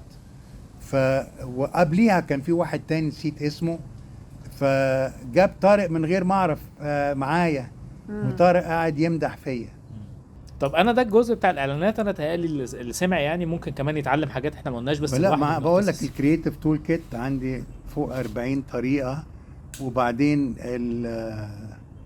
ازاي بقى تكسير القوانين بتاعت ما هو ده اللي كنت عايز اروح له بقى، بتاعت زيت سيله. يمكن اقفل بيها جزء الاعلانات ده. انت لما بقيت لوحدك في ايجنسي لوحدك بتنافس اكتر واحد كان معاك في بدايه الطريق، افترقتوا بس لسه اصحاب بتنافسوا بعض. خدت انت الكامبين بتاعت زيت سيله، مش مهم حصل فيها ايه، بس انت كسرت فيها القواعد او كسرت ما بعدها القواعد. يعني ايه كسرت القواعد؟ ما هو انا ممكن لما اكسر قاعده افشل، ما انا ازاي احسبها واكسر وايه اللي انت كسرته عشان طيب في لما درست بقى وما كنتش عارف بقى يعني في حاجات في الممارسه زي، بس التدريس برضو نفعني. اتعلمت حاجه اسمها الاكرونيم، يعني لما تحط حروف على بعضيها بتخليك تفتكر الحاجه. ففي كذا موديل منهم اللي انا فاكره بقى اللي هي اسمها رابوستيك. انا بستخدم الدوائر. افندم انا بعمل نفس الطريقه كرييتيف ثينكينج بس بستخدم فيها الدوائر. لا وفي مايند مابينج دي حكايه تانية. في رابوستيك اول حاجه الار ريسيرش. عايز ابيع اي حاجه او خدمه او سلعه لازم اعمل بحث وتحليل طبعا عن كل حاجه لها دعوه بده مثلا. والسوات اناليسيس، ايه نقط الثنائي الرباعي ده، الضعف والقوه والمخاطر والفرص قبل ما ابتدي اي حاجه. دي الار اي اودينسز، لازم اعمل اللي بيسموه ستيك هولدر مابينج. كل اصحاب المصالح اللي هيتاثر او ياثر على الاستراتيجيه بتاعتي في ان انا اعمل رساله تخليه يشتري المنتج او السلعه او يغير سلوكيات. فبعملها كالر كودد بالالوان. مثلا اقول برتقاني اهم حاجه. فلو كان مثلا خدمه زي بنك، ايه اهم حاجه؟ الرسائل اللي هتبيع للبنك، يعني مين اهم ناس. فانا هقول بنك، انا مثلا بنك الاهلي. ايه اهم بالبرتقاني كده في الوسط. ايه تاني بقى؟ مين اللي جنبيها بالبرتقاني، وبعد كده بالاخضر، وبعد كده بالاصفر وكده. فده الستيك هولدر مابينج. و الاي بتاع اودينسز. بي بادجت، عندك قد ايه فلوس عشان تروج بيها في الوسائل كلها. ومش ضروري فلوس بس. انا ريكي صاحبي عندك القاهره والناس، ريكي تعالى اعمل لنا بروجرام على رياده اعمال في مصر على كذا. دي حاجه كويسه للبلد ومش عارف ايه. ف زي ما جبت ان كايند مش ان كاش، زي هيرالد تريبيون، زي مثلا طيران تدينا كذا كده. ده راب. الاو اوبجكتيفز والobjectives have to be smart as smart as دي في كتاب Yes. بس انا بعملها بدبل ار ودبل تي سمارت اس اوكي سبيسيفيك. هدفنا لازم تبقى محدده. عايزين نزود فلوس ايه كام امتى كده. measurable قابله للقياس. appropriate مناسبه. realistic واقعيه. relevant لها دعوه بالموضوع بتاعنا. targeted لها جماهير مستهدفة. time bound لها برنامج زمن. ambitious طموح. scary satisfying. لا ليه سكيري معلش؟ ما هو على حسب ايه لا يعني انا بخاف ولا shocking ما بعرفش أكتر. اعوم اوكي. فهنط في الميه. alright. Got it. دي واحدة ست اللي كاتبة الكتاب ده how you can become successful. Yeah. I could tell. دلوقتي بقت واحده ست. I could tell. هي والله عندي كتاب اجيب لكم التايتل. بس تقسيمتها طبعا ها تقسيمتها صح مليون في المية. فالاكرونيمز بتساعد فكده ده الاوبجكتيفز. استراتيجي بقى رابوستيك. شويبس بدي شويبس كاكزامبل. يعني ازاي الاستراتيجي بتبقى long term consistent concentration continuity تعمل language سوبسونيا تجيب براند امباسادور كده ما تغيروش كده. تاكتكس شورت تيرم بمناسبة رمضان buy 2 get 1 free بمناسبة عيد الأم كذا. Right. المنافس كده طيب احنا هنديك 30% خصم مش عارف ايه كذا في الفترة الفلانية بس. تاكتكس.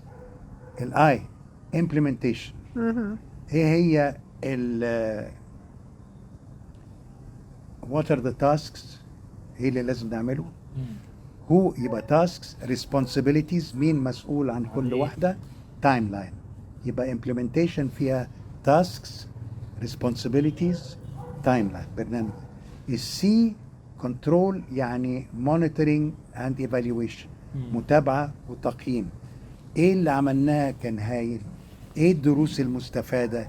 ايه اللي ممكن نخليه يبقى احسن يتطور. رابوستك دي بتخليني ابقى عارف طبعا في ان بقى كل التولز والديسيبلينز اللي لازم يبقى فيه تجانس بينهم كلهم. الادفرتايزنج وفي اوفرلابس بينهم طبعا. ادفرتايزنج بابليك ريليشنز براندنج ايفنتس مانجمنت كوربريت سوشيال ريسبونسبيلتي دخلتها على الكتب. وورد اوف ماوث دايركت ماركتنج ريليشن شيب ماركتنج واندايركت كل الكلام ده لما يبقى فيه تجانس فيه you get a bigger bang for your buck بتجيب اكتر اثر باقل تكلفه. ما بقتش بنفس يعني ممكن نعملهم كلهم بس احيانا في حاجات ما بتكلمش حاجات فتلاقي في حاجات طلعت بره القصه. تلاقي البي ار في حته والايديز بتاعت التلفزيون في حته والاكتيفيشن في الشارع حاجه ثالثه. لا ما عشان كده بيسموها 360 ديجريز. طارق عنده الحكايه دي عنده كل الكلام ده. لازم تبقى عندك كل انما تروح لايفنتس مانجمنت كامباني لوحدها وتروح لبراندنج كامباني النهارده بقى تروح لبابليك ريليشنز وبعدين كل واحد عايز. ودول المفروض لما انا عندي مشكله لما بتجيب 2 كونسلتنتس كل واحد عايز يوري انه بيفهم احسن منه. انت عارف ان الجايد بوكس دي ما ظهرتش غير مع ظهور التفرقه دي ان في حد بيعمل تي تي ال وحد بيعمل بي تي ال وحد بيعمل اي تي ال ما عندوش 360 فعملت جايد بوك عشان يعرف سلوجان فونتس كولر باليت كل حاجه فاقعد اوزعها فكل واحد لو ما عملش ترجع تلمها. كوربريت ايدنتيتي مانيوال. انا اكبر يعني وانا بشتغل كنت اكبر مشكله هي الكونسلتنت يبقى في كونسلتنت تاني كل واحد مننا طبعا. عايز يبين انه بيفهم احسن. المدير المالي بتاع الكلاينت عايز يخلي الوكاله تديله عشان يقول لهم شوف انا نزلت السعر اللي حطه ووفرت قد ايه. وال المحامي بتاع الكلاينت عايز يخلي العقد يبقى كده. جالي مره اكزامبل عادل اللي هو بتاع سيلا بقول له في العقد عايزين يبقى 10 week notice من اي يا احنا يا انتوا اللي عايز يفسخ العقد. فقال لي يا جلال المدير المالي بتاعي بيقول لا ده كتير قوي. قلت له قول له 1 day's notice. من 10 اسابيع اليوم. ايه؟ من 10 اسابيع اليوم. مم. ما هو مدير المالي عايز يتفلسف. قلت له انا ال 10 ويكس دي مش انا اللي مخترعها، دي كولجيت بالموليف عملها لما عملنا كنت عند طارق نور، ادانا كتب في العقد 10 ويك نوتس. دي لصالحك انت يا عميل، لان انت لو وقفنا الشغل دلوقتي عبال ما تدور على وكالة وعبال ما تعمل البراندنج، هو ده الوقت اللي انت محتاجه. كل ده it is in your favor. فقول للمدير المالي بتاعك ده انا I'm giving you 1 day's notice. اسيبك وامشي يعني باختصار. انت اللي هتتضرر ومش انا اللي ده العميل هو اللي كان عاملها لي. طب جلال انا عندي سؤال مهم. جلجل يا جلجل عندي سؤال مهم. I'm your naughty younger brother. اوكي. ازاي اصلا عميل كبير زي سيلا جالك؟ Do you know him by يعني No, I person؟ tell you again برضه networking. Yes. وانا في Public Graphics الشركة اللبنانية الأولانية ايوه كانت الاسيستنت بتاعتي very sweet girl. هي يبقى he's her uncle. I see. وهو كان عايش بره مصر في انجلترا. و عادل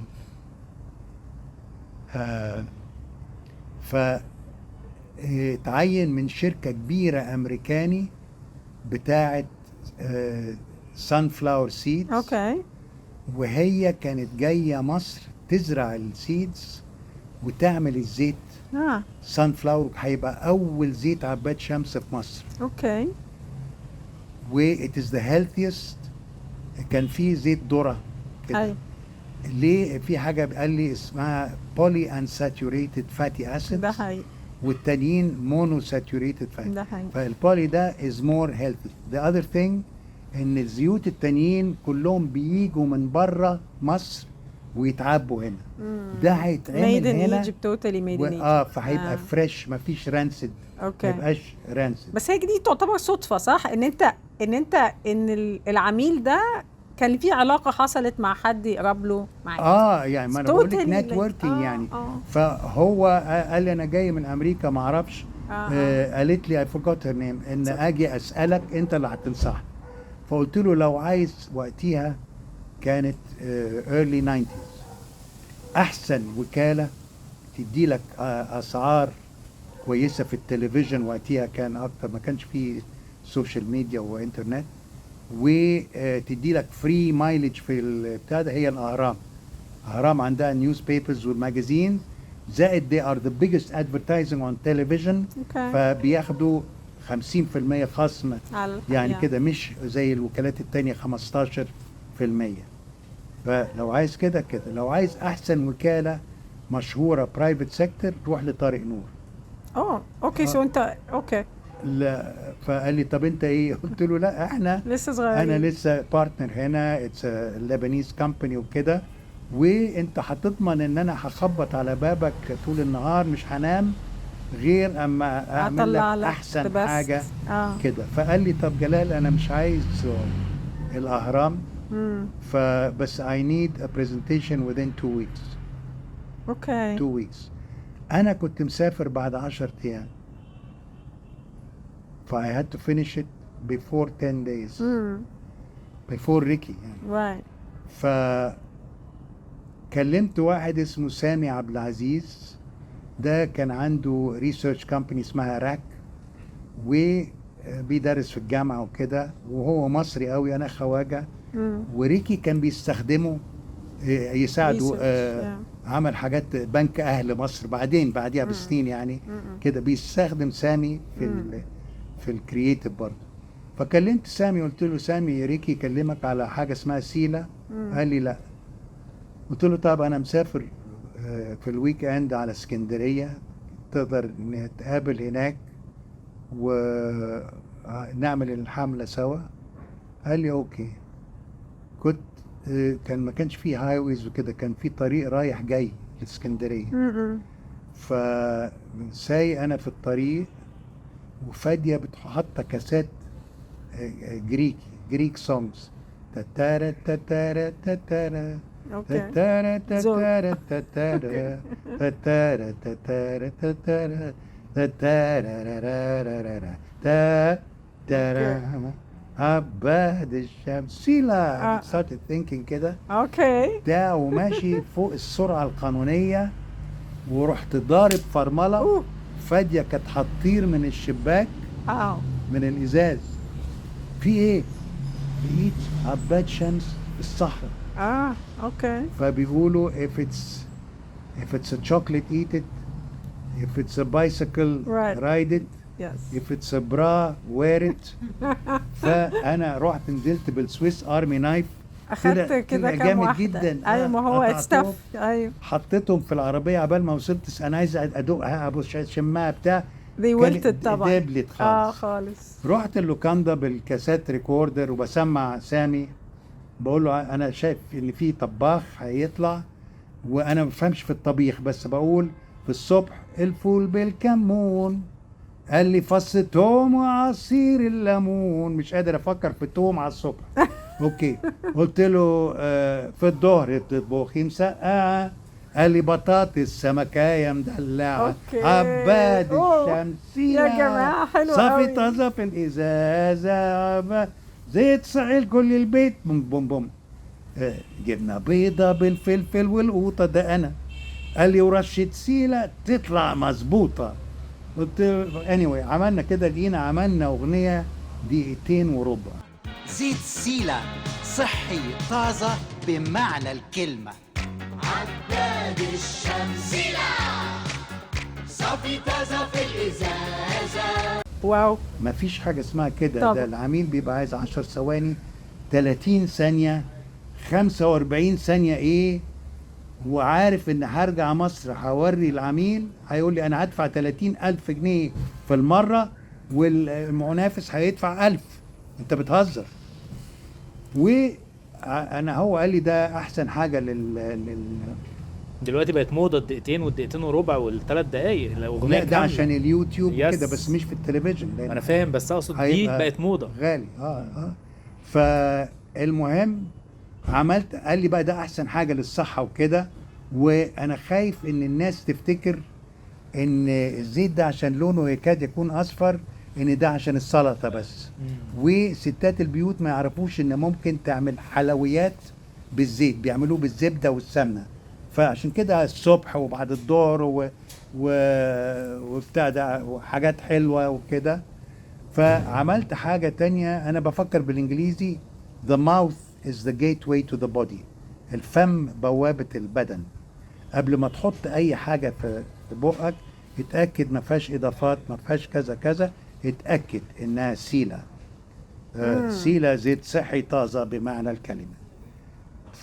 وعملت حاجه للمصنع عشان اوري ان من البذره للمنتج النهائي زيت سيله صحي طازه بمعنى الكلمه، عشان نوري الوحيد اللي بيعمل الحكايه دي في مصر. كان لازم بقى اروح اعمل الاغنيه. في واحد الله يرحمه كامل الشريف، كان هو انا ما بعرفش في المزيكا والحاجات دي، كان بيلعب وبيغني. رحت الكامل، هو كمان بيشرب سجاير من النوع اللي بينيم الواحد وكده، ورايح له الساعه مش فاكر 4 الصبح. فقال يا جلال انا عندي برد مش هعرف اغني، انت اللي هتغني. كامل انا ما بعرفش اخش. قال لي اعمل زي ما انت حاسس. فوديت له الاغنيه المزيكا بتاعت الجريكي، عملها وغنيناها وكده. انا بقى عارف ان هو لما هقدمها للعميل، وكنت مسافر بقى عنده واحد تاني عادل معاه واحد رئيس شركة كبيرة جدا بتاعت حاجات اسمها بوريو مش عارف ايه وكلام من ده، نسيت اسمه، جلال حاجة. وده خطير وعارف السوق في مصر وكده. عارف هيقول لي انت بتهزر، هتوريني 2:15 ازاي حدث. فكنت محضر له عشان عارف ان هيقول كده. رحت عملت حاجة ابل ماكنتوش لما نزلت سوري لا في حاجه بس وقعت عليا. اوكي. كان في ميه ابل ماكنتوش كانت بتحارب ذا بيج بلو اللي هو اي بي ام.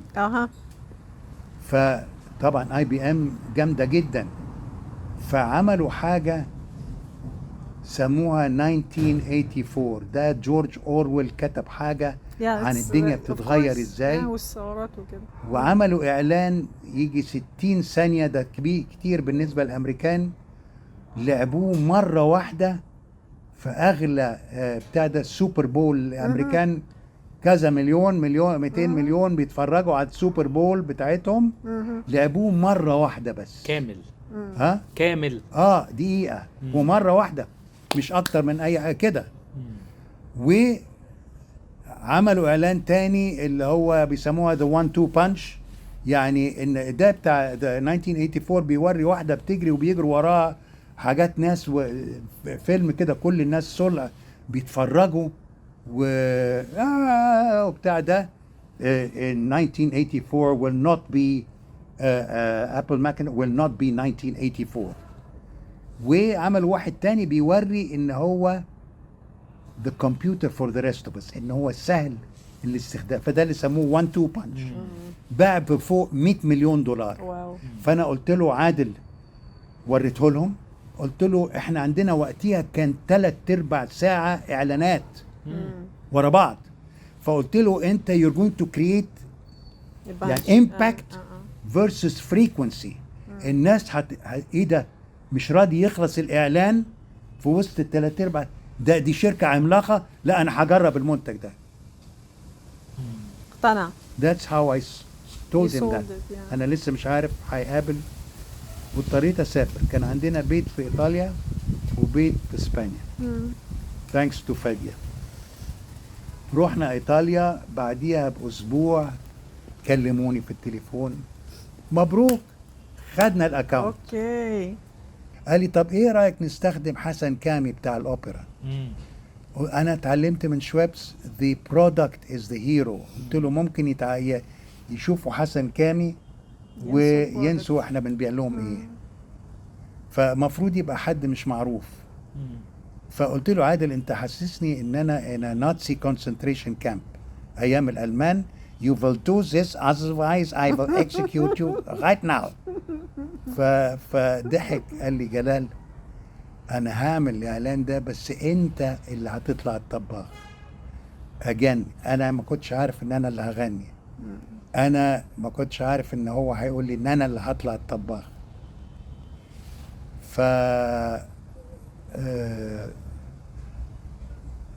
فبس عملنا يا فندم. شفت الاعلان ده؟ لا شوف بقى اللي حصل بعد كده. تبينا نحطه برضه هو.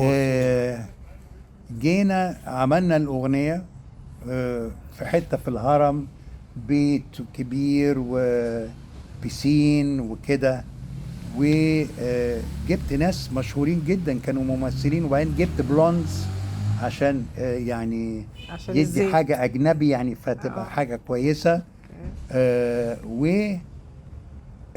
كان الازازه ما كانتش اتصنعت، فكانوا مديني 6 ازايز. صورت، هو كان كذا يوم تصوير. تاني يوم الازايز ضاعت. يعني ايه؟ اوبس. اتسرقت. سرقت من اللوكيشن بتاع التصوير. سرقت من اللوكيشن التصوير. ده حد من يعني اللي لاقي الازازه يا جماعه هياخد 100 جنيه. ظهرت ازايز جت. لقيناها في الترعه. مش عارف ايه. اوكي. طب تفتكر سرقوها ليه؟ هليوبلس كيس. Welcome to Egypt, land of pyramids and stinks. Stinks. Yes. Welcome. $100 please. Yes. كان قال لي ان المنتج ده يعني هيبقى upper class. فصورت ناس كده، طلع ان لا ده هيبقى شعبي. شعبي، والناس ممكن يعني كان afford to buy it. لو كنت انا عارف الكلام ده هو كنت جبت اسمه ايه ده الراجل اللي طباخ ده، ولا اسمه ايه الراجل اللي اسمه ايه البلدي ده اللي بيغني، شعبان عبد الرحيم. شعبان عبد الرحيم، يعمل الاعلان. ما كنتش هطلع بقى انا ولا الصبح بلوندات الفول بقى ولا بتاع جايب كلام بلوندز من ليه؟ ده.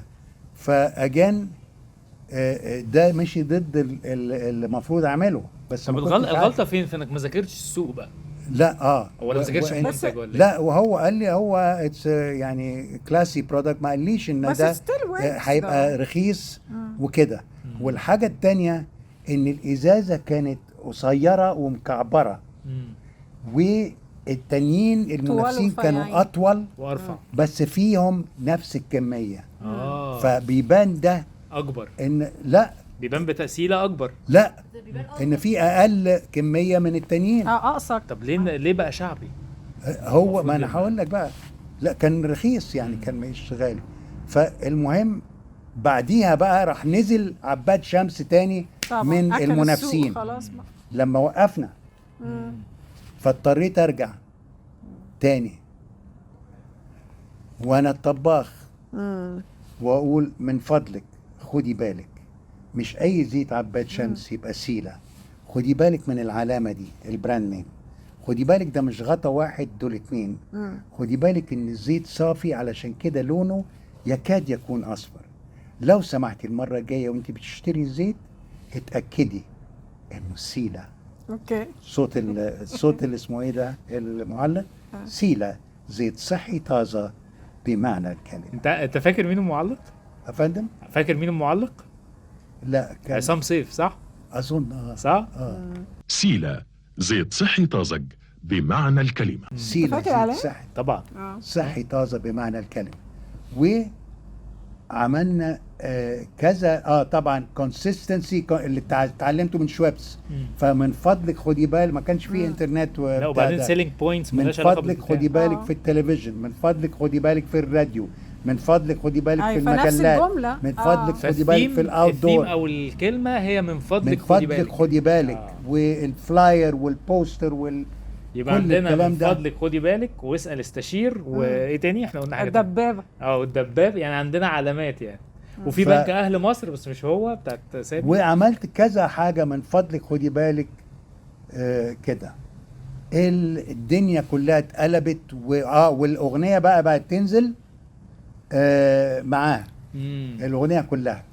فالدنيا كلها حفظت، وبقيت اشوف عيال في الارياف صافي طازه في الازازه سيلة كذا كذا كذا كذا كذا كذا. تخيلي تعملي منتج فاكره ان هو نيش فيري نيش ويطلع في الاخر شعبي. بس ما هيشتروه برضه.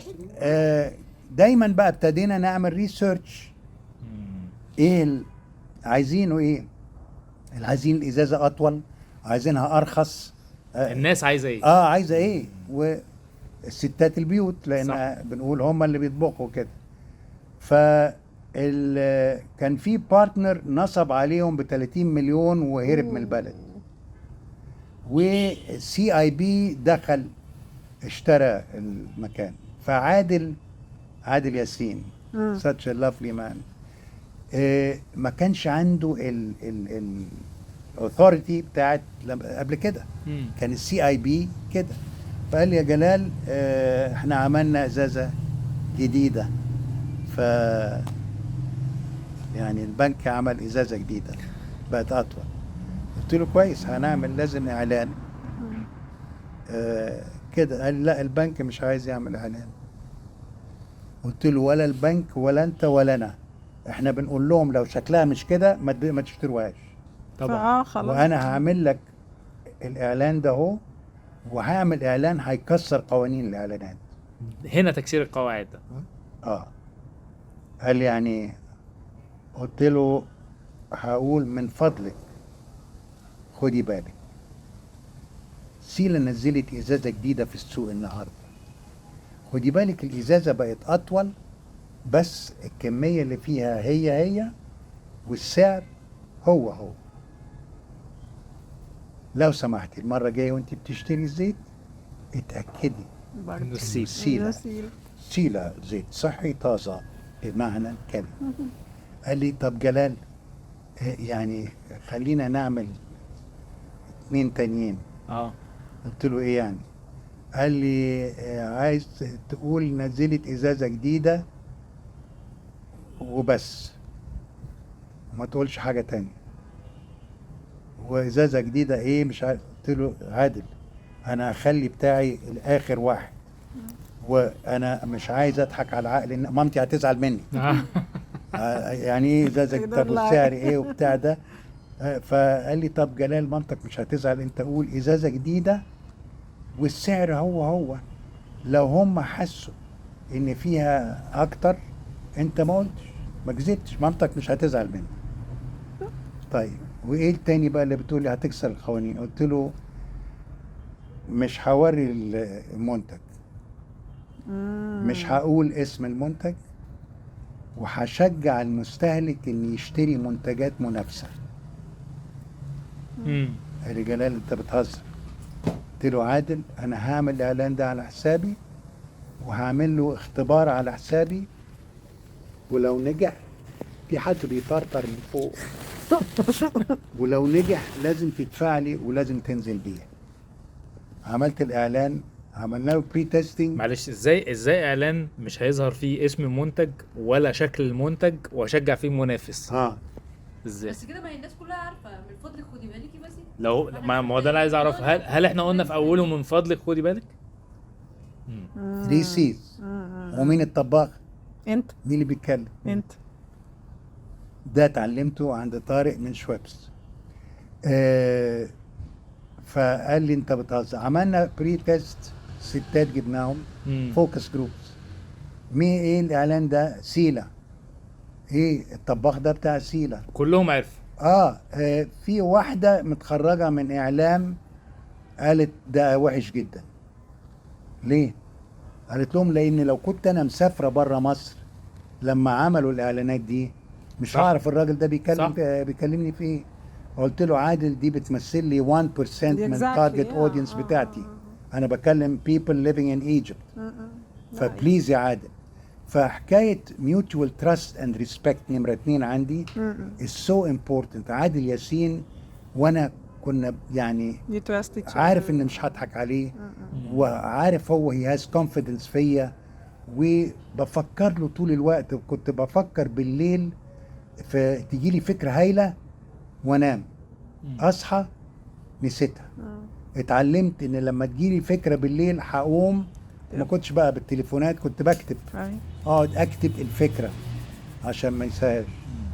فعمل نزل بالاعلان، كلمني بعديها بشهرين وشوية، جلال وقف. قلت له ليه؟ قال لي بعت كلها. واو. فالاعلان بيقول بطلع من غير حاجة ولا في ورد وراء حبات شمس كده، من فضلك خدي بالك في انواع كتيرة من الزيت والسمنة في السوق النهاردة. كان الناس برضو بيستخدموا سمنة. لو سمحتي استشيري دكتور عن الاصناف المناسبة ليكي ولعيلتك، وبعد كده من فضلك جربي كل الاصناف دي المستوردة والمحلية، وقرري بنفسك انه المنتج الصحي اللي تحسي انه طازة، مريح للمعدة، ما بيعملش ريحة ولا دخان، ويخلي طعم اكلك كله حلو. من فضلك خدي بالك. ما قلناش اسم المنتج ولا صورته ولا اي حاجه. لا بالعكس، ده كمان قال لها اشتري المستورد والمحلي. جربي كله. عارفه ان ده ممكن يخليني بعد كل الكامبين دي، لو ده اخر واحد، يخليني اكتر اثق في الراجل بتاع سيلا اللي كان بيظهر لي في كل اعلان سيلا. طب هو انا عندي سؤال يا ريزو. يبقى مش هنحط صوره البتاع ده ليه كنتوا الاثنين؟ هو انت لازم تكون مقتنع بالمنتج عشان تعمله اعلان؟ والله انا اتعلمت نوعين من الحاجات. يعني الاستاذه مرات الاستاذ كريستيانو رونالدو عامله اعلان في رمضان 24، نزل قبل رمضان 24 عن كومباوند اسمه سعاده موجود هنا. اكيد مليون في المية جورجينا ما جاتش مصر، ما تعرفش ايه شكل الكومباوند، ويعني ممكن بنسبه 99 بنسبه 199% الكومباوند ده اصلا لسه ما اتبناش. اوكي. فدي واحده ما جربتش. لا انا بتكلم وانت وانت بتعمل اعلان. ده اللي هيمثل الاعلان. طيب لو انت بقى اللي بتعمل الفكره بتاعت الاعلان وانت شايف ان هو ده المطلوب من كلاينت ودي حاجه مش موجوده وطبيعه الحكايه كده، فانت بتتعود انها كده. في حاجات تانية لما بتجربها بتجيب لك افكار اكتر. يعني في حاجات ممكن تجربها لو هي موجوده، تجيب لك افكار اكتر او توديك في حتت تانية او تدخلك تديك انسبيريشن وكده. الحاجة اللي عايز اقولها ان النهاردة اليومين دول او الدنيا ماشية بسرعة بشكل، ف artificial intelligence وكل زيطة دي، فناس بتعمل اعلانات سريعة جدا، بتكتب حاجات لو كانت مقرية بطريقة انها مش مقرية مظبوط. وفي قوانين اللي هو حاجة اسمها عايدة بالانجليزي attention interest desire action، ازاي اجلب انتباه attention interest ده كذا، desire خلاص هيموت، action هيشتريها. في WIIFM what's in it for me، ايه ليه انا اقرا الاعلان ده او اشوفه او اسمعه، ولازم تقول لي بسرعه وتقول لي بصدق وكده.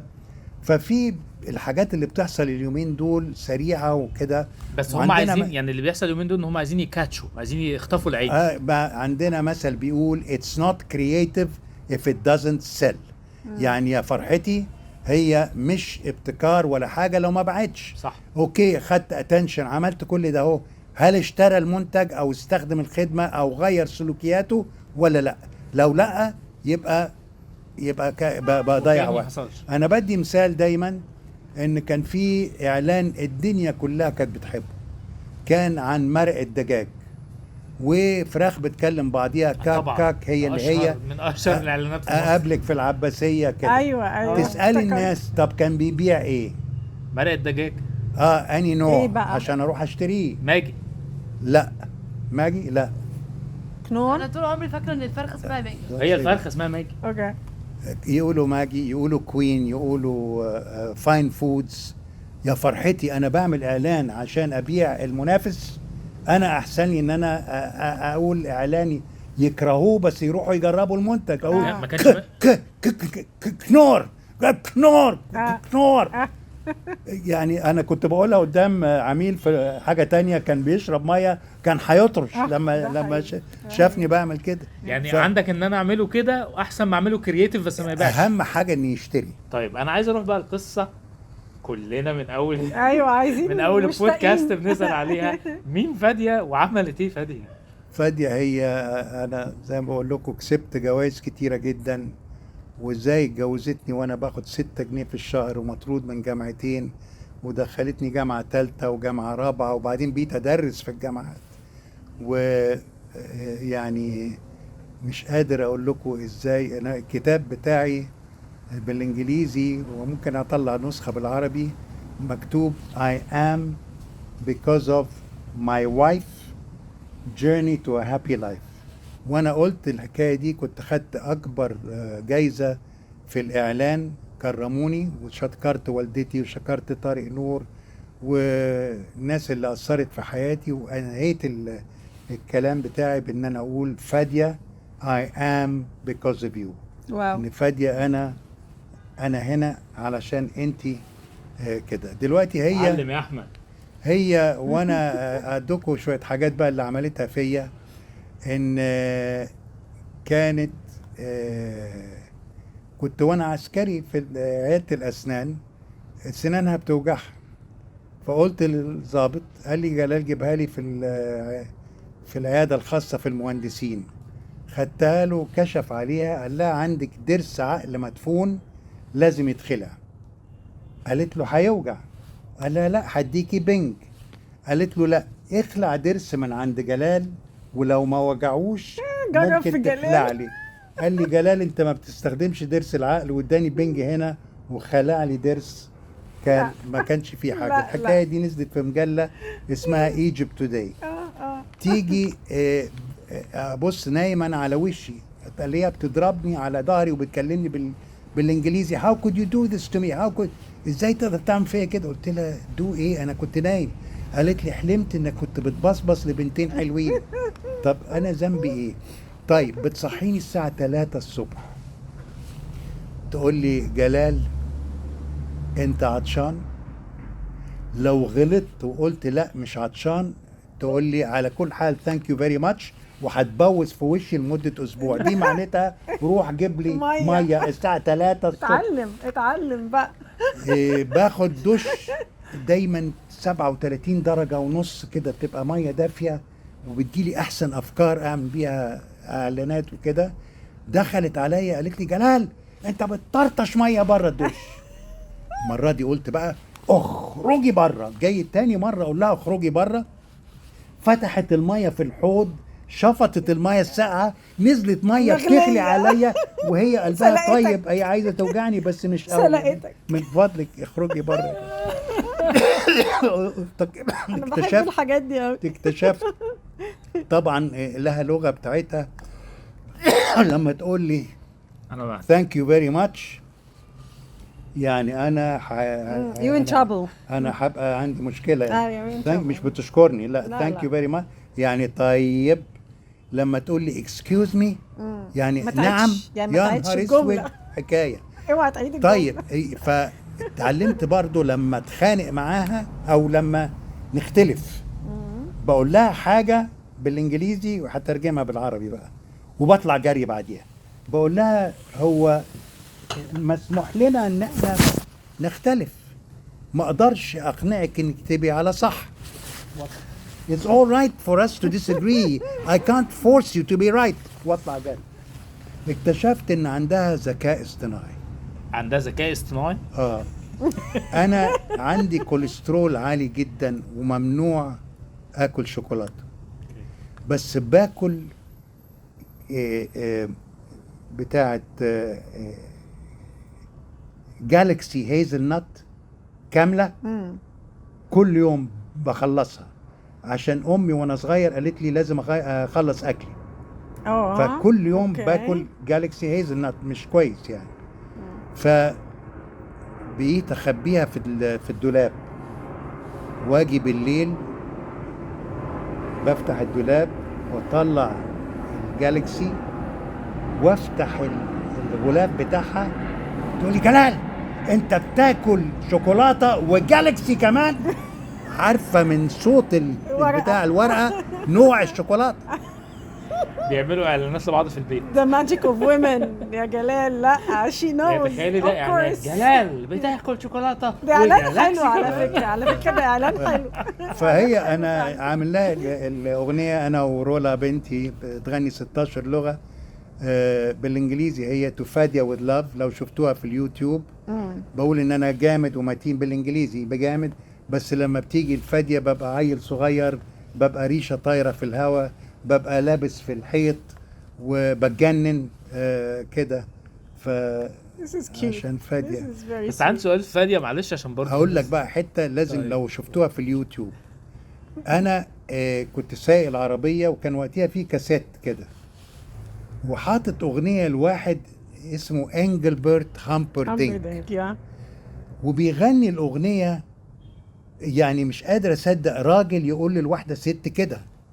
هقولها حته بالانجليزي، يعني بيقول لها من فضلك سيبيني، ما بحبكيش وبحب واحده تانية، وهي شفايفها وورم يعني دافيه وانت شفايفك بارده. فاتجننت، قلت ازاي حد يقول كده لواحده ست؟ فقلت لازم اغير الكلام. فالاغنيه الاصليه بتاع هامبردينك اسمها بليز ريليس مي، فبيقول please release me, let me go, for I don't love you anymore. I have found a new love, dear. Release me, my darling, let me go. Please release me, can't you see? You'd be a fool to ever cling to me. Her lips are warm while yours are cold. Release me, my darling, let me go. قلت ايه الهباب ده؟ كانت قاعدة جنبي وانا سايق، فقلت هغير بقى كلام.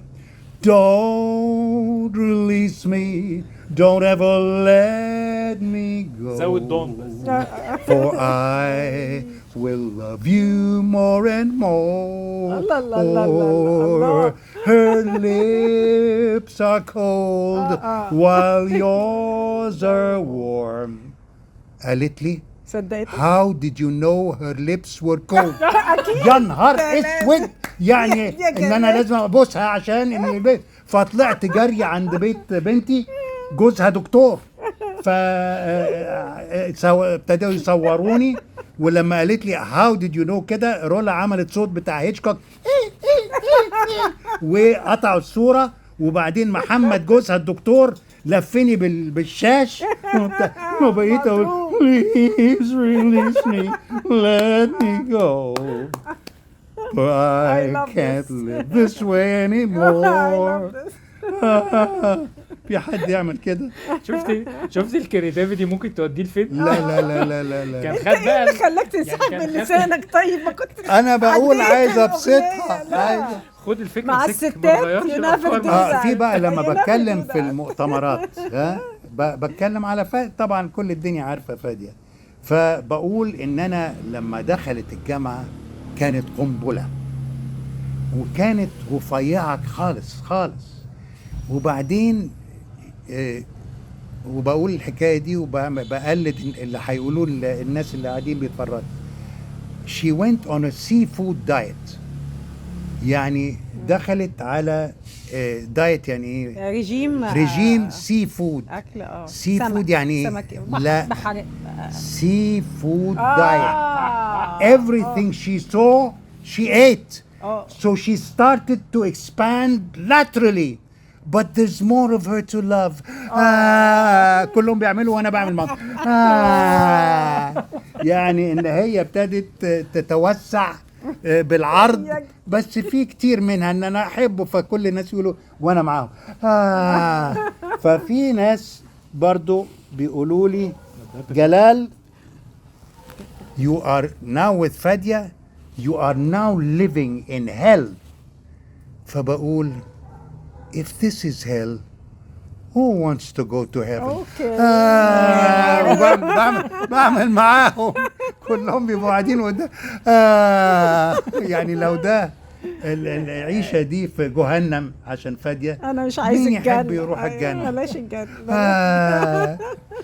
احنا كل مره في البودكاست بنرشح للناس تتفرج على افلام، فانا حاسس ان موضوع النهارده كل اللي احنا اتكلمنا فيه ده قريب شويه من لو حابب تتفرج على افلام الفتره اللي جايه، ممكن عايز تشوف حاجات جديده او حاجات مش جديده قوي برضو وفيها نفس المواضيع تقريبا اللي احنا بنتكلم فيها، حاجات ليها علاقه مثلا بالبيع، بالماركتنج، بازاي الشركات بتنافس بعض، بس على شكل افلام. كان في فيلم اسمه ذا وولف اوف وول ستريت. ذا وولف اوف وول ستريت. ده لذيذ قوي برضو، فيه ازاي بدأ من هنا لده. انا بنسى بس الاسامي ده نرشحه للناس تتفرج عليه النهارده. وفي واحد تاني بتاع ازاي الراجل بتاع ماكدونالدز عمل ماكدونالدز.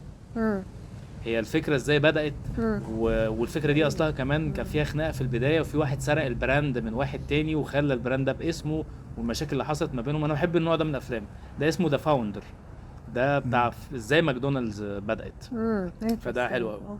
في كمان خناقه كانت ما بين فورد وفيراري، برضو ده من الافلام اللذيذه قوي، برضو برشحه للناس. ازاي بدأت البراند، بدأت عامله ازاي واتخانقوا مع بعض ازاي، وازاي في الاخر البراند ده طلع للناس. الاصيع والاخير ده اللي هرشحه للناس بتاع نايكي، ازاي نايكي كانت موجوده في السوق او ازاي ظهرت. وده كان من احلى الافلام اللي شفتها، كتابه، اخراجا، كل حاجه. ده اسمه اير. اوكي. بيتكلم عن اول جزمه فعلا خلت الناس تتشد للنوع ده من النايكي، مع ان كان عندها جزم قبلها. بس لما عملوا النوع ده الوحيد من الجزم، مش عايز اقول اسمه عشان ما احرقش الفيلم يعني، الناس قالت خلاص احنا هنعمل ده. بس في حاجه اللي بيحصل في العالم دلوقتي النهارده، البراندز اللي بنقاطعها. يعني انا I don't want، حتى كده I do not want to have anything to do with those brands that are supporting genocide. Yes, we all do. And I see that the whole, we said we're not going to talk politics, but the whole world is controlled. للأسف. ده حقيقي. أنا أول مرة أعرف كده، لدرجة إن I wanted to die. No. يعني how can the world exist this way?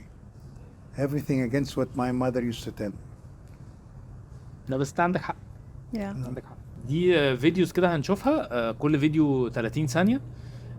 معرفش اذا كنت شفتها انت قبل كده ولا لا. بنعمل عليها رياكشن، يعني بنشوفها ونعمل عليها اكشن.